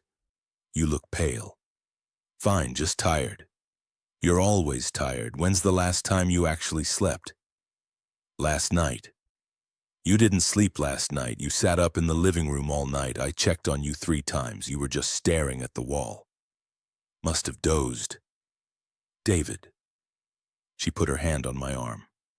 Her hand felt wrong, too warm, too solid, too there. "You're scaring me. You're not okay. Whatever's happening to you, it's getting worse, and I don't know how to help. I don't know what to do. I'm just a nurse. I'm not equipped for this. I'm not trained for psychiatric crisis management. I need you to tell me what you need. Tell me how to help." I pulled away. "I need you to tell me the truth." "What truth? Are you Lisa? Are you really Lisa? Or are you something else wearing her face?" She stepped back, fear in her eyes. "David, I'm Lisa. I've been Lisa this whole time. I don't know what you're seeing, but I'm me. I'm real. I'm your partner. I'm here to help you." "Prove it." "How? How do I prove I'm me? What test would convince you? Because I think whatever answer I give, you'll find a way to doubt it. Because you're not doubting me. You're doubting reality, and I can't prove reality is real. That's not how reality works." She was right. I knew she was right, but I couldn't shake the certainty that something was wrong, and that this wasn't Lisa, that this was something else, or that I was completely insane and had been for weeks, and everything I thought I knew was just elaborate delusion. "I'm sorry," I said. "You're right, I'm not okay." "I know." She came closer, cautious, like approaching a spooked animal. "Let me help. Let me take care of you. You're my partner. I'm not going to abandon you. We're going to work through this together." I wanted to believe her, wanted to trust her, wanted to accept help. But I couldn't, because trusting meant being vulnerable, and being vulnerable meant dying. And I'd been alive too long to die now, even if I wasn't sure I was actually alive anymore. Day 37, I was on watch, midnight. Street was empty except for the infected doing their patrol patterns that only I could see. And then Jake appeared, not shambling, not lurching, just walking, normal human gait, purposeful. He walked right up to the window, looked in, looked at me, solid, real, physical. "Hey, David," he said. His voice was exactly as I remembered, clear, distinct, Jake's voice. "You're not real," I said. My voice was steady, calm. I'd practiced this, prepared for this moment. "Maybe not. Or maybe I'm the only real thing left. Ever consider that possibility? You're dead. I killed you. 12 years ago, 3 bullets, center mass, I watched you die." "Yeah, you did. And you've been reliving it ever since, guilt eating you alive? Or is it eating you dead? Hard to tell at this point." He smiled. Sad smile. Familiar smile. Jake's smile. "You look like shit, by the way. When's the last time you slept?" He'd really slept. "I don't need sleep. Everyone needs sleep. That's biology. That's being human, unless..." He tilted his head. "Unless you're not human anymore. Unless you're something else. Dead thing walking around pretending to be alive." "I'm alive. Are you? Then prove it. Check your pulse. Feel your heartbeat. Look at your reflection. Show me any evidence you're actually alive and not just a corpse that doesn't know it's dead yet. This is hallucination. This is my brain breaking. You're not real." "Then hit me. If I'm not real, your rebar will pass right through. Go ahead, test it." I grabbed my rebar, stood up, faced him through the window, swung. The rebar passed through Jake like he was made of smoke. No impact, no resistance, just air. "See?" he said. "Not real. Just like you're not real. We're both ghosts now. You're David. Both dead. Both trapped. The only difference is I know I'm dead. I've accepted it. You're still fighting, still denying, still pretending you can survive what already killed you. I didn't die. I'm right here. I'm talking to you. You're talking to yourself, talking to guilt, talking to trauma, talking to the part of you that knows the truth but can't accept it. And that's fine. Denial is powerful. Denial can keep you going for a long time. But eventually denial breaks. Eventually reality crashes through. Eventually you have to turn around and face what's been chasing you. What's chasing me? Truth. Acknowledgement, confession. You killed me. You killed Maria. You killed Eduardo. You killed everyone in that compound. And then you came home and you killed 1 million more. The outbreak. Patient Zero, that's you. The virus from Project Nightfall mutated in your system, activated when your guilt overwhelmed you on June 1st. Spread to Eddie, then to everyone. Geometric progression, exponential death, all because you couldn't live with what you'd done. That's not possible. It already happened. The question is, when do you accept it? When do you stop running? When do you turn around and start the work of facing what you've done? What work? Confession, atonement. You have to face them all. Everyone you killed, every single person, 1 million souls waiting for you to acknowledge what you did, to say you're sorry, to mean it, to accept responsibility. That's the only way forward. That's the only way to move past this, through confession, through truth, through accepting what you are. And what am I? Dead. But still here. You trapped in limbo until you do the work, until you face them all, until you confess to every single person you killed and accept their judgment. Only then can you move on. Only then can you rest. And if I don't, then you stay here. Forever. Trapped in denial, trapped in this loop, watching yourself fall apart over and over and over, never dying because you're already dead, never living because you can't accept what you've lost. Just existence. Forever. Is that what you want? No. Then you know what you have to do. Jake started to fade, becoming smoke, becoming shadow, becoming nothing. Wait, I said. How do I know this is real? How do I know you're not just my guilt talking? How do I know any of this is true? You don't, Jake said. His voice was distant now, fading. That's the point. Faith requires doubt. Truth requires uncertainty. You can't know. You can only choose. Choose to believe, choose to accept, choose to do the work, or choose to stay trapped. That's the only choice you have. Then he was gone. I sat there for a long time after he disappeared, staring at the spot where he'd been standing, where my rebar had passed through him like smoke. Hallucination. That's all it was. That's all it could be.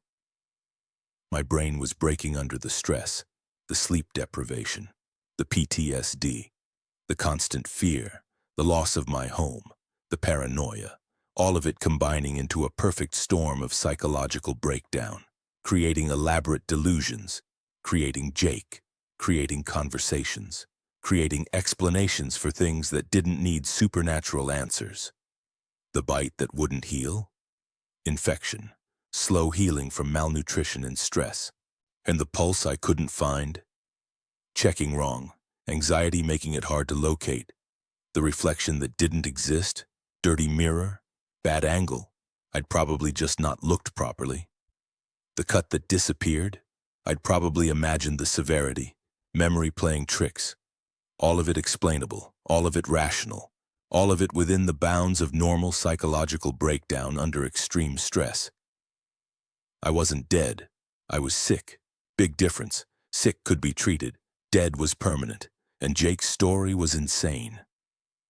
Patient Zero? Virus from some experimental program 10 years ago that activated from guilt?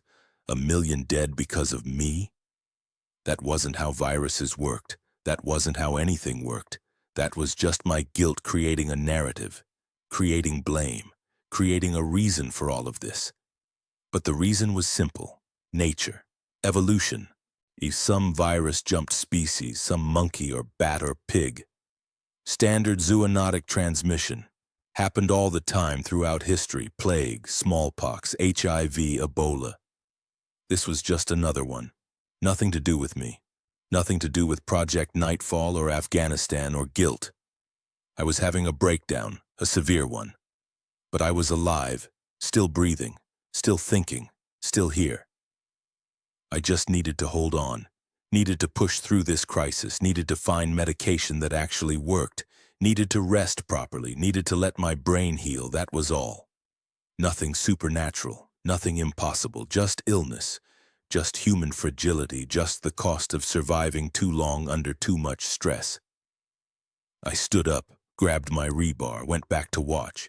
The infected on the street were still moving, still shambling, still being infected, real threats.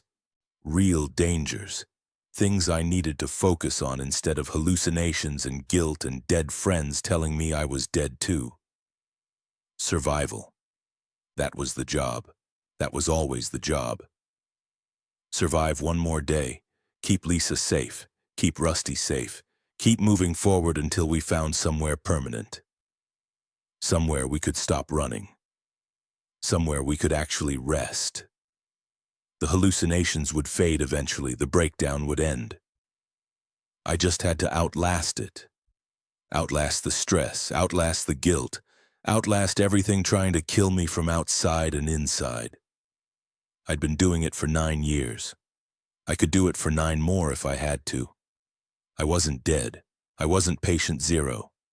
I wasn't anything except a broken Marine trying to survive the apocalypse. And that was enough. That had to be enough. Because the alternative, accepting Jake's explanation, accepting that I'd died, accepting that none of this was real, that way was madness. That way was giving up. That way was letting the guilt win.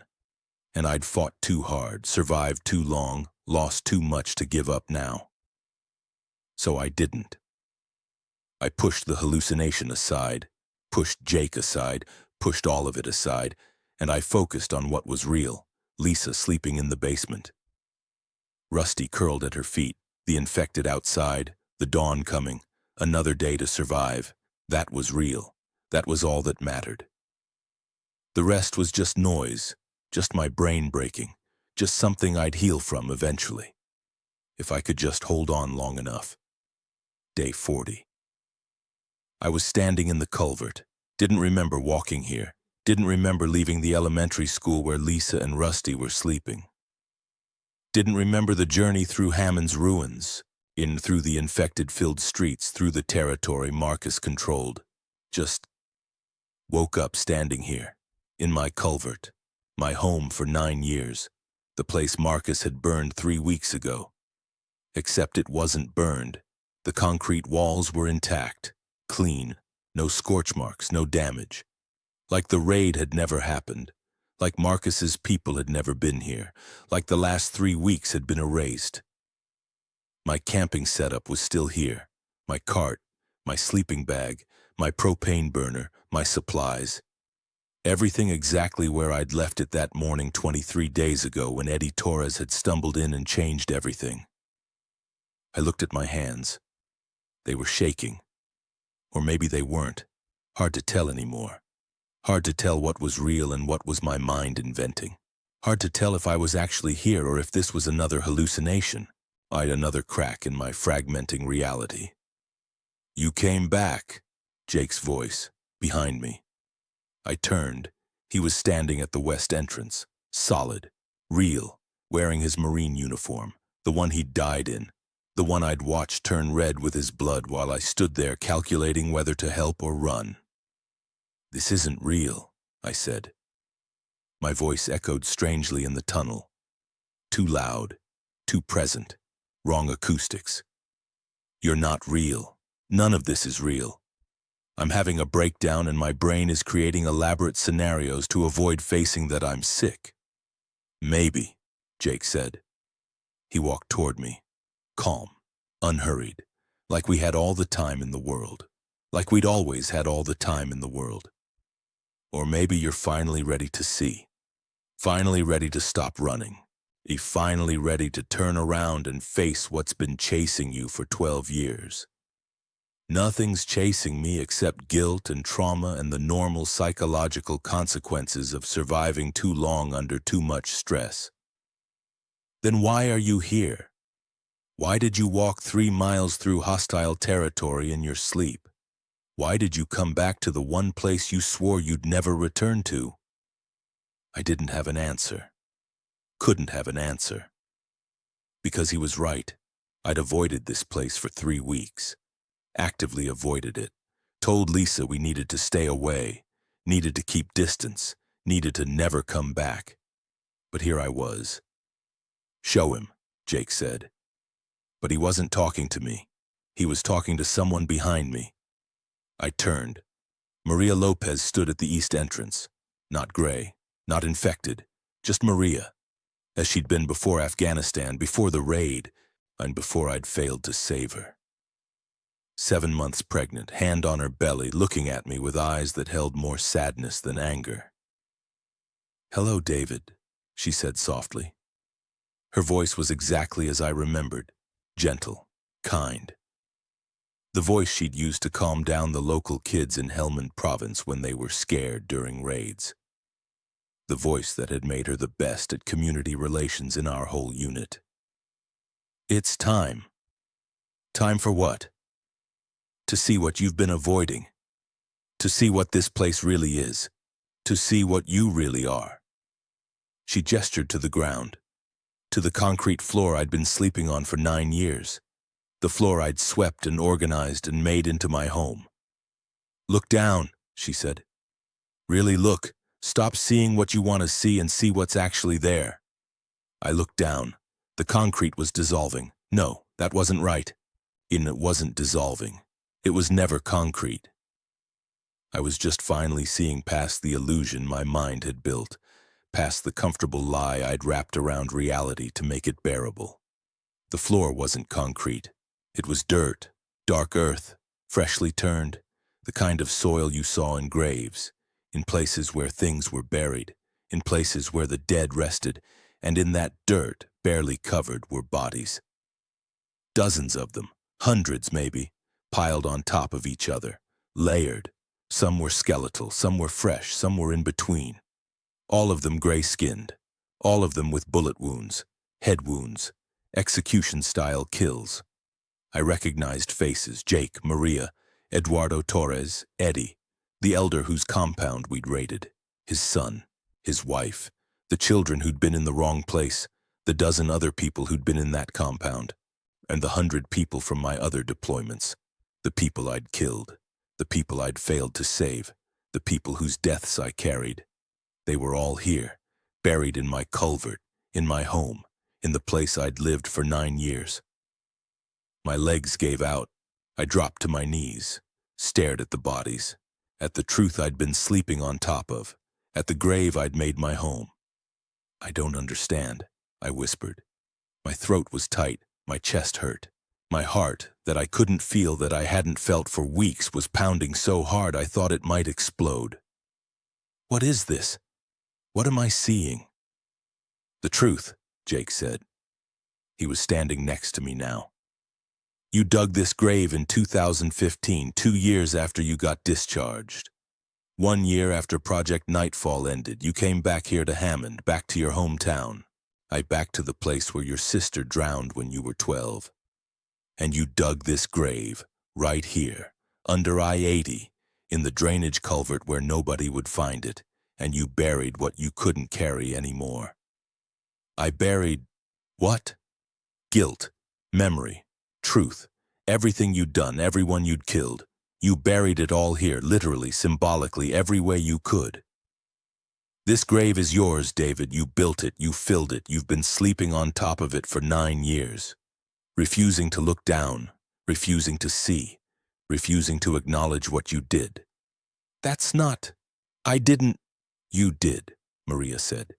She knelt beside me, put her hand on my shoulder, warm, solid, real.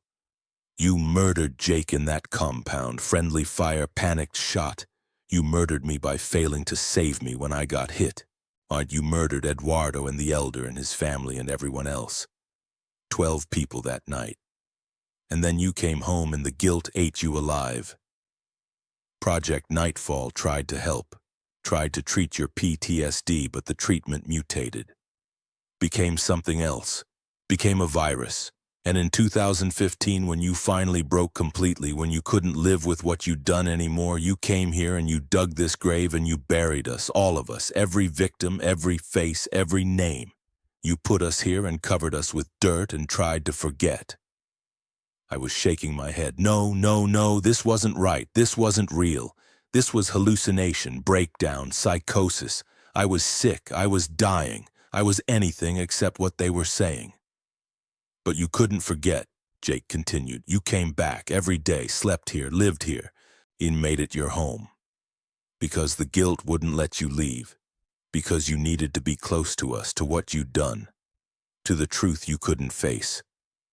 9 years you lived here, 9 years sleeping on our grave, 9 years trying to survive on top of the people you'd killed. And then June 1st happened, Maria said. Eddie found you, the first victim, the first manifestation, your guilt given form, given teeth, and he bit you, and you died, right here, in this culvert, on top of this grave. And everything since has been limbo. Your mind refusing to accept death, creating an apocalypse scenario, creating survival challenges, creating anything to avoid acknowledging that you're dead, that you died 3 weeks ago, that this is your hell, your self-made purgatory, your eternal punishment for what you did. No, I said out loud, no, I'm alive, I'm breathing, I'm thinking, I'm here. Dead people don't do those things. Dead people in denial do, Jake said. Dead people who can't accept what they've become will create entire realities to avoid the truth. And you're very good at denial, David. You've been practicing for 12 years. You denied killing me, denied it by calling it an accident, denied it by lying to command, denied it by convincing yourself it wasn't your fault. You denied Maria's death by calling it collateral damage, denied everyone's death by telling yourself you were following orders, following protocol, following the rules of engagement. But rules don't matter when children are dead, when pregnant women are dead, when your best friend is dead by your hand. Stop, I said, louder now, desperate. Just stop. This isn't real. You're not real. None of this is real. Then prove it, Maria said. She stood up, held out her hand. Stand up, walk to the entrance, look outside, see what's really there instead of what you've convinced yourself is there. If this isn't real, if we're just hallucinations, then reality will be waiting outside. Lisa will be there. Marcus will be hunting. The infected will be shambling around. Normal apocalypse, normal survival. But if we're telling the truth, you'll see something different, something you've been avoiding. I didn't want to look, didn't want to stand, didn't want to know. But I couldn't stay kneeling on this grave forever, couldn't stay in denial forever, couldn't keep running when there was nowhere left to run. I stood. My legs were weak, my body felt wrong, too light, too insubstantial. Like I was made of smoke and memory instead of flesh and bone. I walked to the west entrance. Jake and Maria followed, silent, patient, waiting. I looked out. Hammond was gone, not destroyed, not burned, not overrun with infected, just gone, empty, void.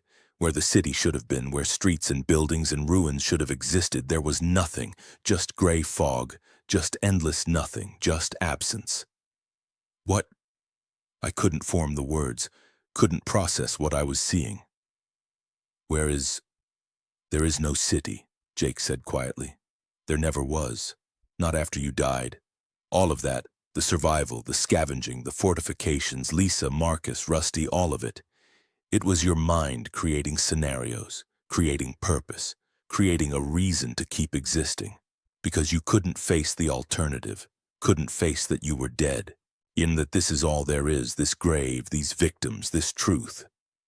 But I felt things, I ate food, I fought infected, I bled, I healed, I existed.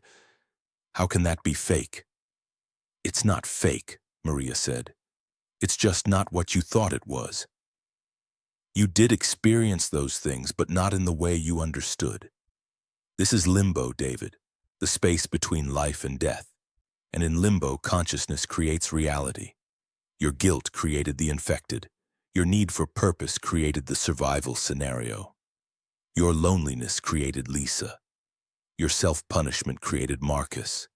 Everything you experienced was real to you because you made it real. Because you needed it to be real. Because facing the truth, that you're dead, that you're alone, that you're here because of what you did was too painful. I stared at the void where Hammond should have been. At the emptiness, at the nothing. So what happens now? I asked. My voice sounded small, defeated, lost. Now you see the rest, Jake said. Now you see what you really are. Now you understand what June 1st really meant. He gestured back into the culvert. Something was happening. The bodies in the grave were moving, not rising, not attacking, just changing, becoming something else. They weren't bodies anymore, they were mirrors, hundreds of mirrors, all showing the same thing, me. David Harlan, lying on the culvert floor, throat torn out. Eddie Torres crouched over me, gray skin, white eyes, teeth buried in my neck. The moment of death, frozen, eternal. June 1st, 2024, Maria said. 10:37 p.m. Eddie attacked. You fought. You thought you killed him. But he was faster than you realized, stronger, and he got past your guard, got his teeth into your throat, severed your carotid artery. You bled out in 90 seconds. You died here, in this culvert, on top of this grave, alone. And everything since has been your consciousness refusing to accept it. But I remember weeks, I said, staring at my corpse, at the truth. I remember 23 days with Lisa, 3 weeks running, 40 days total. How can all that be fake if I remember it? Time doesn't work the same here, Jake said. In limbo, in this space between, time is whatever you make it.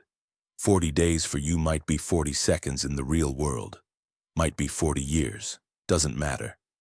What matters is that you experience those days as real, as genuine, as survival. Because you needed to. Because accepting death immediately would have broken you. So your mind created a buffer. You created a story, created purpose, the apocalypse, the survival, the partnership. All of it designed to let you slowly approach the truth instead of facing it all at once. I couldn't look away from my corpse, from the moment of death, from the truth I'd been avoiding. But why, I asked, why create all this? Why not just die? Why not just accept it and move on to whatever comes next? Because you're not allowed to move on, Maria said. Her voice was sad now, heavy. Not yet. Not until you do the work. Not until you face everyone. Not until you confess. Confess what? Everything, she said. Every person you killed. Every person who died because of you. Every victim of your actions. You have to face them, all of them, one by one. Tell them what you did. Accept their judgment. That's the only way forward. And that's the only way out of this. How many? I asked. Already knowing the answer. Already feeling the weight of it. 1.2 million, Jake said. The outbreak. Patient 0. That's you. The virus from Project Nightfall mutated in your system. Stayed dormant for 9 years. Activated on June 1st when your guilt overwhelmed you. When you couldn't carry it anymore. When the weight of what you'd done finally crushed you. The virus activated, spread, killed everything. And every single death traces back to you. To your guilt, to your refusal to face what you did. 1.2 million people. 1.2 million faces. 1.2 million judgments. I can't, I whispered. I can't face that many. I can't carry that weight. It'll destroy me. You're already destroyed, Jake said. Not unkindly, just stating fact. You destroyed yourself 12 years ago when you pulled that trigger. Everything since has just been the slow collapse, the gradual disintegration. This is just the final stage, the acknowledgement, the acceptance, the work. And if I refuse, if I just stay here, stay in denial, then you stay here forever, Maria said, trapped in this loop, living and dying and living again, creating and destroying and creating again, apocalypse after apocalypse, survival after survival, never moving forward, never finding peace, never resting. Is that what you want? Eternal limbo? Eternal survival with no purpose? Eternal existence with no end? I thought about the last 40 days, the exhaustion, the fear, the constant running, the constant fighting, the constant barely surviving.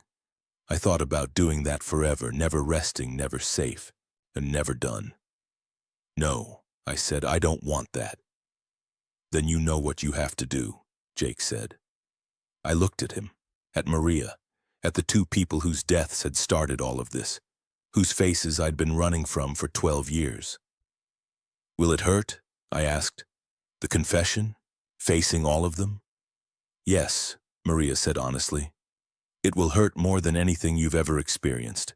More than the guilt. More than the PTSD. More than dying. Because you'll have to feel everything, every death, every loss, every victim. You'll have to carry their pain, their fear, their anger, their sorrow, all of it. For 1.2 million people. It will break you in ways you can't imagine. But, I said, because there had to be a but. There had to be something on the other side. But it's the only way through, Jake said. And through is the only way to whatever comes next. We can't tell you what that is, can't promise it's better, can't promise it's anything at all. But staying here is certain, staying here is eternal survival. And you've been surviving long enough, David. Maybe it's time to stop surviving and start accepting. I stood there for a long time, looking at my corpse, looking at the grave, looking at the void where Hammond used to be, feeling the weight of 1.2 million deaths pressing down on me like gravity, like inevitability, like truth. Okay, I said finally. I'll do it. I'll face them. I'll confess. Tell me how.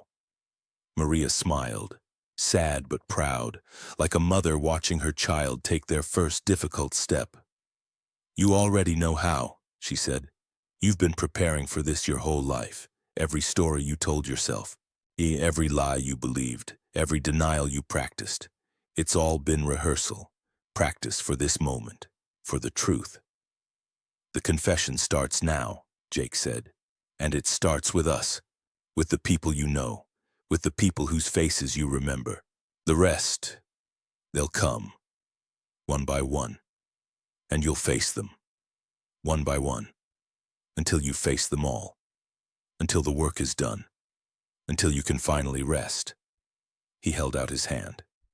Ready? I looked at his hand, at the hand that had pulled me out of a burning vehicle in Kabul. The hand that had gripped mine before every mission. The hand I'd seen go limp after I shot him. No, I said honestly, but I'll do it anyway. I took his hand, and everything changed. Afghanistan, March 15th, 2012. We were back in the compound, Helmand Province, the night raid, the beginning of everything. But this time I wasn't just remembering it, I was experiencing it. Every detail, every sensation, every moment in perfect, horrifying clarity.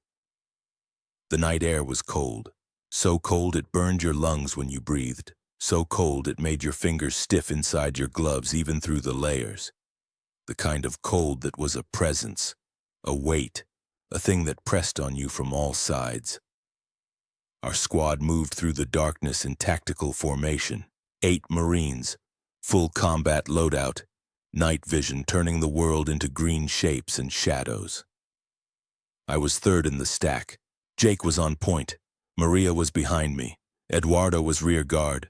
4 others whose names I remembered now, Carson, Williams, Patel, Kim. All of us moving silent.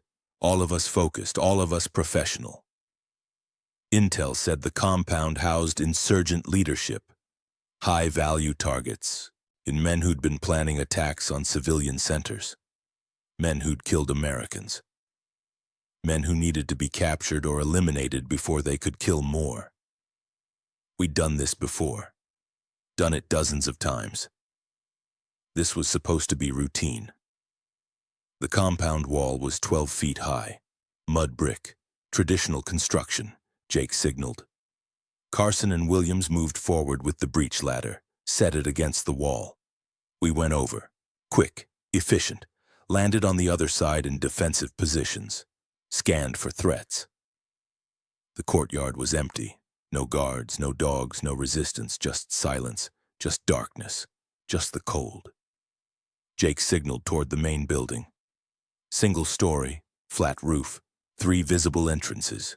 We'd rehearsed this, knew the layout from aerial reconnaissance, knew where the targets were supposed to be sleeping, knew our objectives.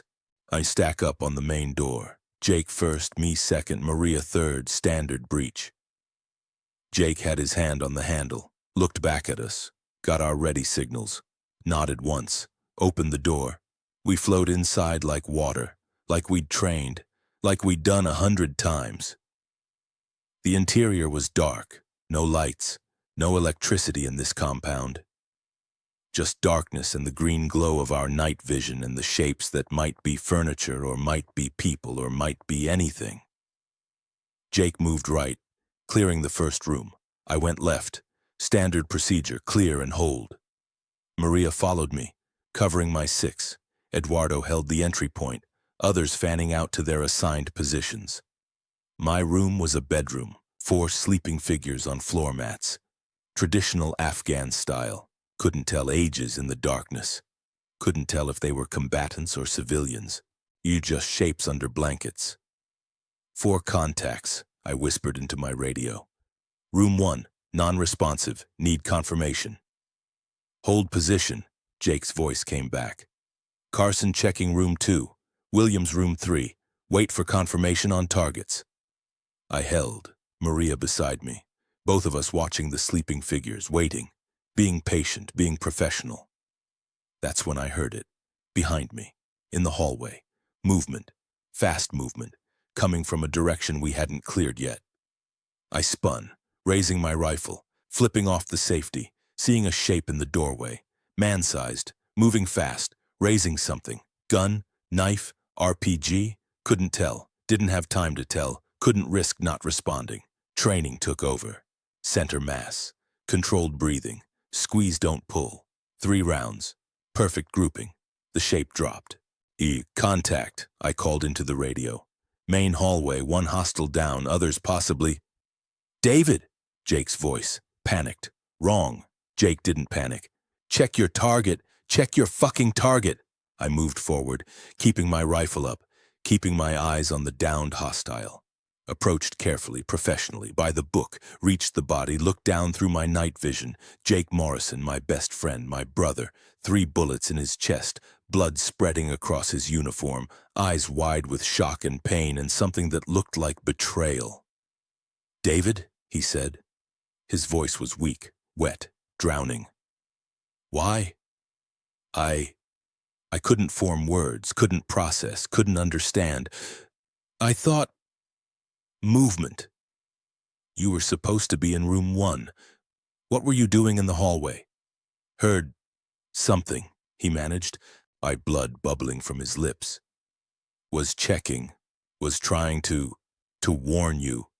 Corman, I shouted, dropping to my knees beside him, putting pressure on the wounds, feeling the blood pump between my fingers with every heartbeat. Feeling the life leave him. I need a corpsman, man down, friendly fire, main hallway. Maria was there immediately, pushing me aside, her hands on Jake's chest, trying to stop the bleeding, trying to save him. But I'd shot him 3 times. Center mass. Perfect grouping, perfect execution, perfect lethality. Come on, Jake, Maria said. Her voice was steady, but I could hear the fear underneath, the knowledge, the certainty. Stay with me, don't you fucking die on me. Maria, Jake said, looking at her, his hand finding hers, squeezing. Tell Amy. Tell her You'll tell her yourself, Maria said. You're going to make it, you're going to be fine, we're going to get you out of here and you're going to be fine. But he wasn't fine. We both knew it. 3 rounds through the chest meant damage to heart, lungs, major vessels. Meant catastrophic internal bleeding. Meant minutes at most. Jake looked at me. Not your fault, he managed. I shouldn't have moved without comms. My fault. No, I said, my voice was breaking. No, it's mine. I shot you. I killed you. I didn't verify the target. I just fired. I killed you. Accident, Jake said. His eyes were unfocused now. Looking at something beyond us, beyond this room, beyond this world. Tell Amy. Tell her it was just an accident. Jake, Maria said, desperate now. Jake. Stay with me, Jake. But he was gone. Eyes still open, still looking at nothing. Hand still gripping Maria's, but gone. Dead. Killed by his best friend, killed by me. Fuck, Maria said quietly. She closed his eyes, gentle, respectful, then looked at me. David, this was an accident. You couldn't have known. Incoming, Eduardo's voice on the radio. We've got incoming. Multiple hostiles approaching from the north wall. This was a trap. We need to exfil now. Gunfire erupted outside. Automatic weapons, multiple shooters, the compound lit up with muzzle flashes and tracer rounds and the sound of bullets hitting mud brick. Fall back, Carson's voice. Everyone fall back to the south wall. We're extracting now. Everything happened fast after that. Too fast. We grabbed Jake's body, couldn't leave him, never leave a man behind. And that was the code. Maria and I carried him while the others covered us, moving through the compound, taking fire, returning fire, fighting our way to the extraction point. That's when Maria got hit. We were crossing the courtyard, exposed, taking fire from the rooftop. I was carrying Jake's legs. Maria was carrying his shoulders. 7 months pregnant and carrying a dead Marine through hostile fire because that's what you did. That's what being a Marine meant. The round hit her in the side, below the ribs, penetrated, exited through her back. She went down hard, dropped Jake, dropped to her knees, hand on her side, blood spreading. Maria, I shouted, dropped Jake's legs, moved to her. Returned fire at the rooftop, blind shooting, suppressive fire. Anything to give us cover. Go, Maria said, breathing hard. A pain in her voice, but determination too. Marine determination, the kind that didn't quit. Get Jake out. Get everyone out. I'll cover. I'm not leaving you. That's an order, Corporal. Get Jake to the extraction point. I'll be right behind you. Maria, go! Eduardo was there, grabbing Jake, Carson helping. They dragged Jake toward the south wall, toward safety, toward extraction. I stayed with Maria, helped her to her feet, tried to support her weight, tried to get her moving. Can you walk? I can run if I have to, she said. But she was lying. I could feel her weight on me, could feel her struggling, could feel the life bleeding out of her. We made it 10 feet before she collapsed, just folded, legs gave out, too much blood loss, too much damage, too much. Leave me, she said, save yourself. Save the others. No. David, I'm dead already. The baby's dead. This wound is fatal. You know it. I know it. Don't die trying to save someone who's already gone. I'm not leaving you. Then you're killing us both. More gunfire, closer now. The hostiles were pressing. We were pinned. The others had made it to the south wall, were waiting, were calling for us. But we couldn't move.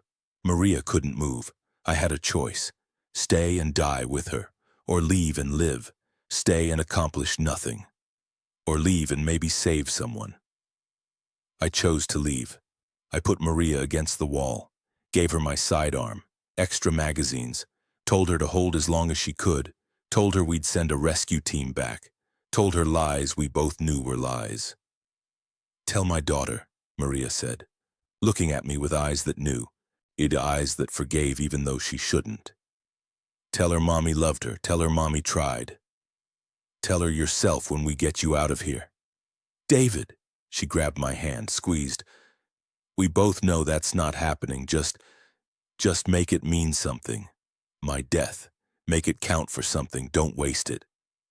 Then she let go, turned back toward the compound, started firing, covering my retreat, covering everyone's retreat, buying us time with her life. I ran, left her there. Left her to die alone, reached the south wall, climbed over, reached extraction, called in the situation, waited for response.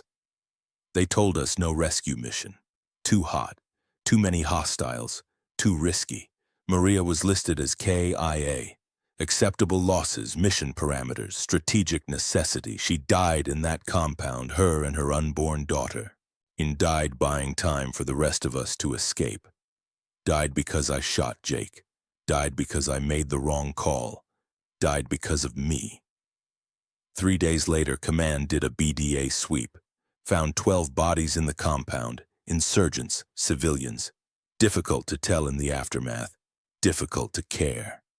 Found Maria's body. Multiple gunshot wounds. Had fought to the last breath. had killed 3 hostiles before they overran her position, had died a Marine, had died a hero, had died for nothing. And it was all my fault. Every death, every loss, every tragedy, all traceable back to that one moment, that one shot, that one instant when I didn't verify my target, when I just reacted, when I let training override judgment.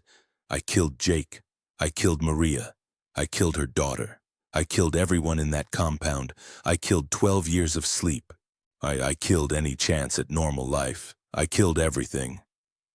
And I'd been running from it ever since. The vision ended. I was back in the culvert, on my knees, tears streaming down my face, sobbing, couldn't stop, couldn't breathe, couldn't function. Jake and Maria stood before me, solid, real, present. "That's what happened," Jake said quietly. "That's the truth. No excuses, no rationalizations, no lies, just what happened." "I killed you," I said through the sobs. "I killed you both. I killed everyone. And I've been lying about it for 12 years, telling myself it was an accident, telling myself it wasn't my fault, telling myself I was following protocol. But I wasn't. I panicked. I shot without confirming. I killed my best friend and then I ran. I left Maria. I left her to die. I could have stayed, could have fought with her, and could have died with her. But I ran. I chose to live, and she died because I made that choice." "Yes," Maria said, "that's all true, every word. And you've been carrying it ever since, carrying it wrong, carrying it alone, carrying it in denial. And that denial killed you, killed everyone. The virus from Project Nightfall mutated in your guilt, in your refusal to face what you'd done. And when you finally broke on June 1st, when the weight became too much, the virus activated, spread, killed 1.2 million people, and every single one of them died because you couldn't face this moment 12 years ago. So what do? I asked. How do I fix it? How do I make it right? You can't fix it, Jake said. You can't make it right. What's done is done. The dead stay dead. The past stays past. But what you can do is acknowledge it. Face it, confess it, accept the judgment, accept the consequences, accept the weight. That's the only way forward. Will you forgive me? I asked, looking at them, at the 2 people I'd failed most completely. We already have, Maria said gently. We forgave you the moment we died. We understood. We knew. But our forgiveness doesn't matter. What matters is whether you can forgive yourself, whether you can accept what you did and find a way to live with it, or in your case, find a way to die with it. I don't know how. Then learn, Jake said. One confession at a time, one victim at a time, one moment of truth at a time, until you face them all, until the work is done, until you can finally rest. And then we'll see, Maria said. We'll see what comes next, and we'll see if there's anything beyond this. We'll see if redemption is possible or if this is all there is. But you won't know until you do the work, until you walk the path, until you carry the weight all the way to the end. I nodded, wiped my eyes, stood up. My legs were shaky, but they held. Okay, I said, I'm ready. Show me the others. Show me everyone. I'll face them. I'll confess. I'll do whatever it takes. Jake smiled. That's all we needed to hear. He gestured. The culvert changed again. It wasn't a culvert anymore. It was an amphitheater. Massive, endless, stretching in all directions, and in every seat, on every level, in every space were people. 1.2 million people. All watching me, all waiting, all the victims of patient zero, all waiting for me to confess. Some of the confession. Loop 54. The first person stepped forward from the crowd. Male, 50s, business suit. I didn't recognize him. My name was Thomas Chen, he said. His voice echoed in the vast space. I was a father of 3, husband, accountant. I lived in Chicago, had season tickets to the Cubs, coached my daughter's soccer team. I was infected on June 3rd, turned on June 4th, killed my wife and 2 of my 3 children before my son put me down. I died because of you. Because your guilt created a virus, because your denial killed the world, what do you have to say to me? I looked at him, at this stranger, this victim, this man whose death was my fault even though I'd never met him. I'm sorry, I said, and meant it. I'm sorry I killed you. I'm sorry I destroyed your life. I'm sorry I hurt your family. And there's nothing I can say that makes it better. Nothing I can do that brings you back. But I acknowledge it. I confess it. I accept responsibility. Your death is my fault. And I'm sorry. Thomas Chen looked at me for a long moment, then nodded. I accept your confession, and stepped back into the crowd. The next person stepped forward. Female, 30s, nurse scrubs.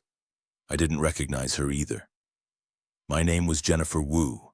I was a trauma nurse, ER.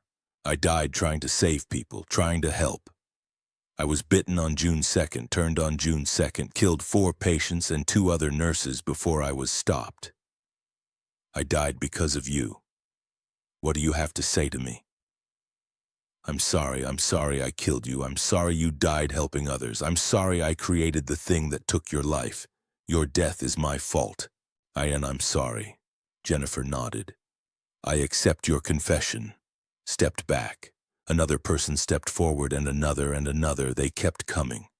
One at a time, each with their name, their story, their accusation, each demanding acknowledgement, each demanding confession, each demanding that I say the words, that I accept responsibility, that I carry their death. I confess to hundreds, to thousands, to tens of thousands. I'm sorry your death is my fault. I'm sorry your death is my fault. I'm sorry your death is my fault. The words became automatic, mechanical. But I meant them, every time, every person, every death. Days passed, weeks, months. Time didn't work right here. Sometimes a confession took minutes, sometimes hours. Sometimes I'd confess to 1,000 people and only seconds would pass. And sometimes I'd confess to one person and years would vanish. I lost count, lost track, lost sense of progress or purpose beyond the next person, the next name, the next death to acknowledge. Some were angry, screaming, attacking. I let them hit me, let them hurt me, let them take their pound of flesh. It was the least I could do, the smallest payment for what I'd taken from them. Some were sad, broken, lost. They cried while telling their stories. Cried while accusing me. Cried while accepting my confession. And I cried with them, shared their grief, carried their pain. Some were calm, clinical, detached. They stated facts, listed losses, described deaths with scientific precision. And I listened, absorbed, accepted. All of them deserved more than apology, more than words, more than acknowledgement. But words were all I had. Need words and time and the willingness to face each one, to hear each story, to carry each death. The confession continued. Loop 87. I was confessing to victim number 843,712 when something changed. The victim was a child, maybe 10. Girl, blonde hair, blue eyes. She looked familiar, but I couldn't place it. My name was Emma, she said. Her voice was small, scared. I drowned when I was 8 years old. You were supposed to be watching me. You were supposed to keep me safe. But you were reading your book. You weren't paying attention. And I fell in the lake, and I died. And you told Mom it was an accident, but it wasn't. It was your fault. You killed me. Emma, my sister, the first person I'd ever failed. The first death I'd ever carried, the beginning of everything. I'm sorry, I said, and I had been for 36 years. I'm sorry I failed you. I'm sorry I wasn't watching. I'm sorry I let you die. Your death is my fault, and I'm sorry. Emma looked at me. I know you're sorry, I've always known. I forgave you the day I died. But you never forgave yourself, and that guilt became the foundation. The seed. Everything else built on top of it. Jake, Maria, all the others, all the death, all the pain, all of it traced back to me. To the 8-year-old girl you couldn't save. I should have saved you. Maybe. But you didn't. And that's not changeable. What's done is done. What matters now is what you do with it. Do you carry it forever? Do you let it destroy you? Or do you accept it, acknowledge it, and find a way to live with it?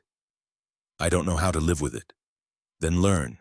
And that's what this is. That's what confession is. Learning to carry what you can't change.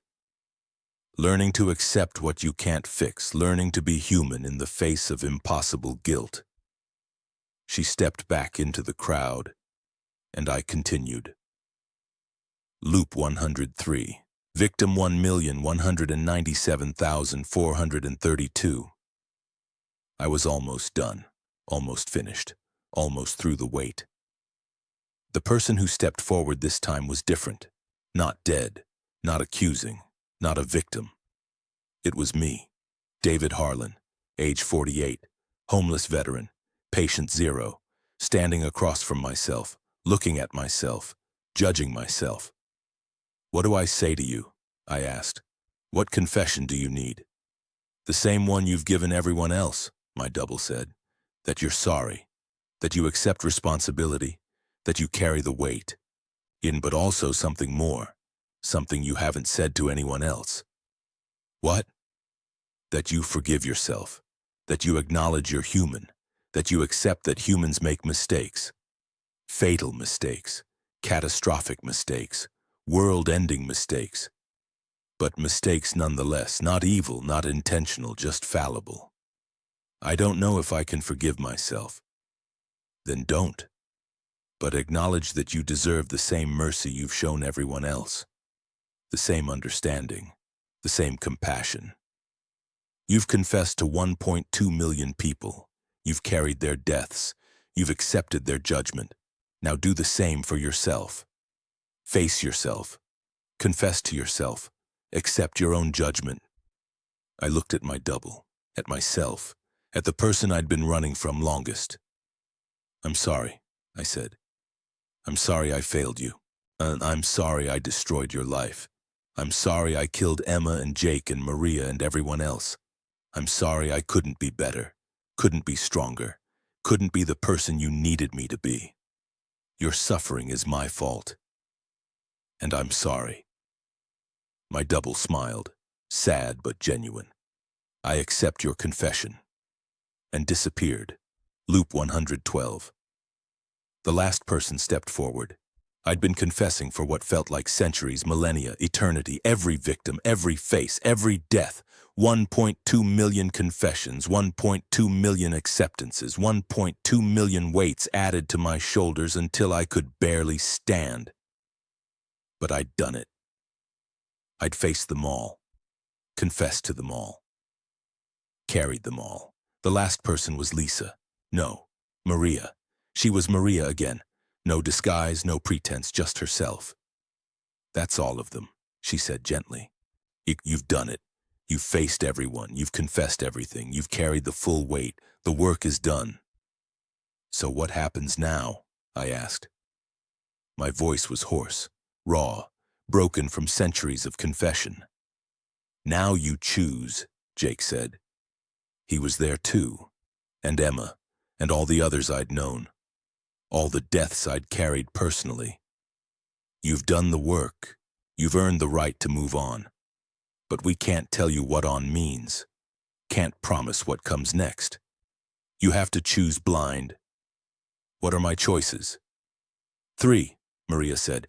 First, you can stay here. Stay in this confession. Stay carrying the weight. Stay acknowledging the deaths forever. Eternal penance. Eternal work. Eternal acceptance. You'll never stop confessing, never stop facing victims, never stop carrying weight. But you'll have purpose, structure, in meaning. Second, I asked. Second, you can let go, Emma said. Release the weight. Forgive yourself. Accept that you've done the work and move past it. Whatever's beyond this, whatever comes after penance, we don't know what it is. Can't promise it's better, can't promise it's anything, but it's forward, it's next. It's something other than this. And third, Jake said, You become what you've always been. The warning, the broadcast, the voice that tells the truth. You become the eternal confession, the living story, the cautionary tale, every day, forever. Broadcasting to whoever will listen, telling them what you did, telling them what happened, telling them the truth, so they don't repeat it, so your deaths mean something, so the 1.2 million serve a purpose beyond adding to the weight. I thought about it. Even 3 choices, 3 paths, 3 ways forward. If I choose the first, I said slowly, I stay here, keep confessing, keep carrying forever. Yes. If I choose the second, I let go, move on, whatever that means. Yes. And if I choose the third? You become the story, Maria said. You become the broadcast. You become patient zero telling his tale, warning others, helping them avoid your mistakes, serving the dead by helping the living. It's not freedom, it's not peace, but it's purpose, it's meaning. It's something other than just weight. I looked at them, at the people I'd failed, the people I'd killed, the people who'd forgiven me even when I couldn't forgive myself. I choose, I said. Ending A, the eternal broadcast. I stand in the culvert, my grave, my home, and I speak. My name is David Harlan. I am patient zero. I killed 1.2 million people. This is my confession. This is my story. This is my warning. And I tell it, every day, every hour, every moment, the full truth. No lies, no denial, no excuses. Just what happened, what I did, what I became. Sometimes people listen, sometimes they hear, sometimes they learn, sometimes they don't. But I keep broadcasting, keep confessing, keep warning, because that's my choice, that's my purpose, that's how I carry the weight. I am the story, I am the warning, I am the voice that says this is what happens when you run from guilt, when you deny truth, when you let trauma fester into virus and virus into apocalypse. I am patient zero, and this is my eternal broadcast, forever. Ending B, the weight carried. I stay in the amphitheater. The confession continues. The victims keep coming. 1.2 million told their stories, but there are more. Always more. People who died because of people who died because of me. Ripple effects, consequences, chains of causation that stretch forever, so I confess to them all. Forever, accepting each death, carrying each weight, acknowledging each loss. It hurts. Every time, every confession, every addition to the burden, but it's right, it's what I owe. I am the carrier, I am the bearer, I am the one who holds all the deaths, and I will hold them forever. Because that's my choice, that's my penance, that's my purpose. The work never ends, but that's okay. I don't want it to end, don't deserve for it to end. I will carry this weight until time itself ends, and maybe even after, because that's justice. That's payment, that's enough. To ending C, the letting go. I forgive myself, it sounds simple, 3 words. But it takes centuries to say them, takes 1.2 million confessions to earn the right, takes facing every death and carrying every weight and accepting every judgment before those 3 words become possible. But I say them. I forgive myself. And something shifts. The amphitheater dissolves, the culvert fades, the grave releases its hold. The weight doesn't disappear, but it becomes bearable, becomes something I can carry without being crushed, becomes part of me instead of all of me. I don't know what comes next, can't see beyond this moment, can't promise it's better, can't promise it's anything. But I step forward anyway, into the unknown, into whatever lies beyond penance, into the next thing. Maybe it's peace. Maybe it's nothing. Maybe it's something else entirely. But it's forward. It's movement. It's acceptance that the work is done and whatever comes next is beyond my control. I let go of the weight, not by denying it, not by forgetting it, but by accepting that I've done what I can do, that I've faced what I needed to face, that I've confessed what I needed to confess. And now I move on, to whatever's next, to whatever I deserve, to whatever I've earned. Forward, always forward, even when I don't know where forward leads, because that's the only direction left. Ending D. The loop continues. Nothing changes. I keep confessing, but no one accepts. Keep carrying, but the weight doesn't settle. Keep facing victims, but they keep coming. Forever, endless, eternal. This is hell, real hell. Not fire, not torture, just this. This endless confession, and this eternal acknowledgement. This infinite weight. And I deserve it, so I continue. One victim at a time, one death at a time, one confession at a time. Forever and ever, because that's what happens when you kill 1.2 million people. When you become patient zero. When your guilt destroys the world. There is no redemption, no forgiveness, no peace, no end. Just this. Just confession, just wait, just eternity. And I accept it, because what else can I do? The loop continues, will always continue. Forever. Epilogue. The listener. You've heard my story now, all of it. The survival, the death, the confession, the truth. Maybe you believe it, maybe you don't. Maybe you think it's fiction, a story, entertainment. Maybe you think it's real, a warning, a cautionary tale. Doesn't matter. What matters is that you heard it, that you listened, that you know what happens when guilt becomes denial, becomes virus, becomes apocalypse. I'm David Harlan. I was a Marine, a homeless veteran, a killer, a survivor, patient zero. The man who destroyed the world because he couldn't face what he'd done. And this is my confession, my warning, my truth. Whatever ending I chose, broadcast, burden, release, or loop, I'm telling you this now so you don't repeat it. So you face your guilt instead of running. So you acknowledge your failures instead of denying them.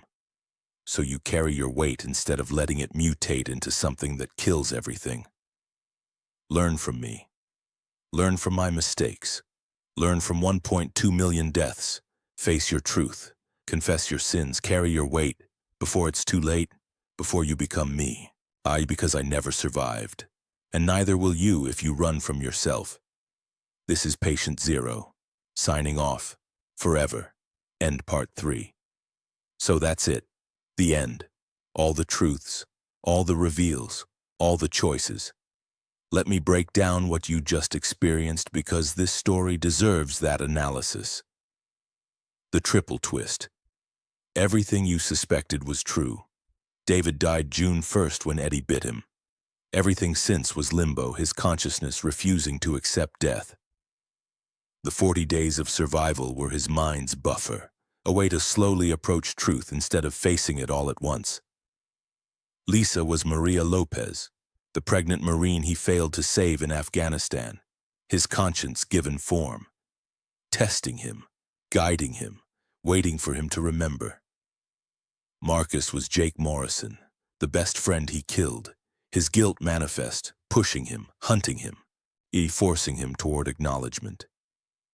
The culvert was literally the grave he dug in 2015, where he buried everyone he'd killed, where he lived for 9 years because guilt wouldn't let him leave, where he died because completion demanded it.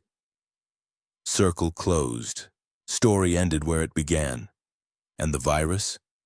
Project Nightfall was real, an experimental PTSD treatment from 2014.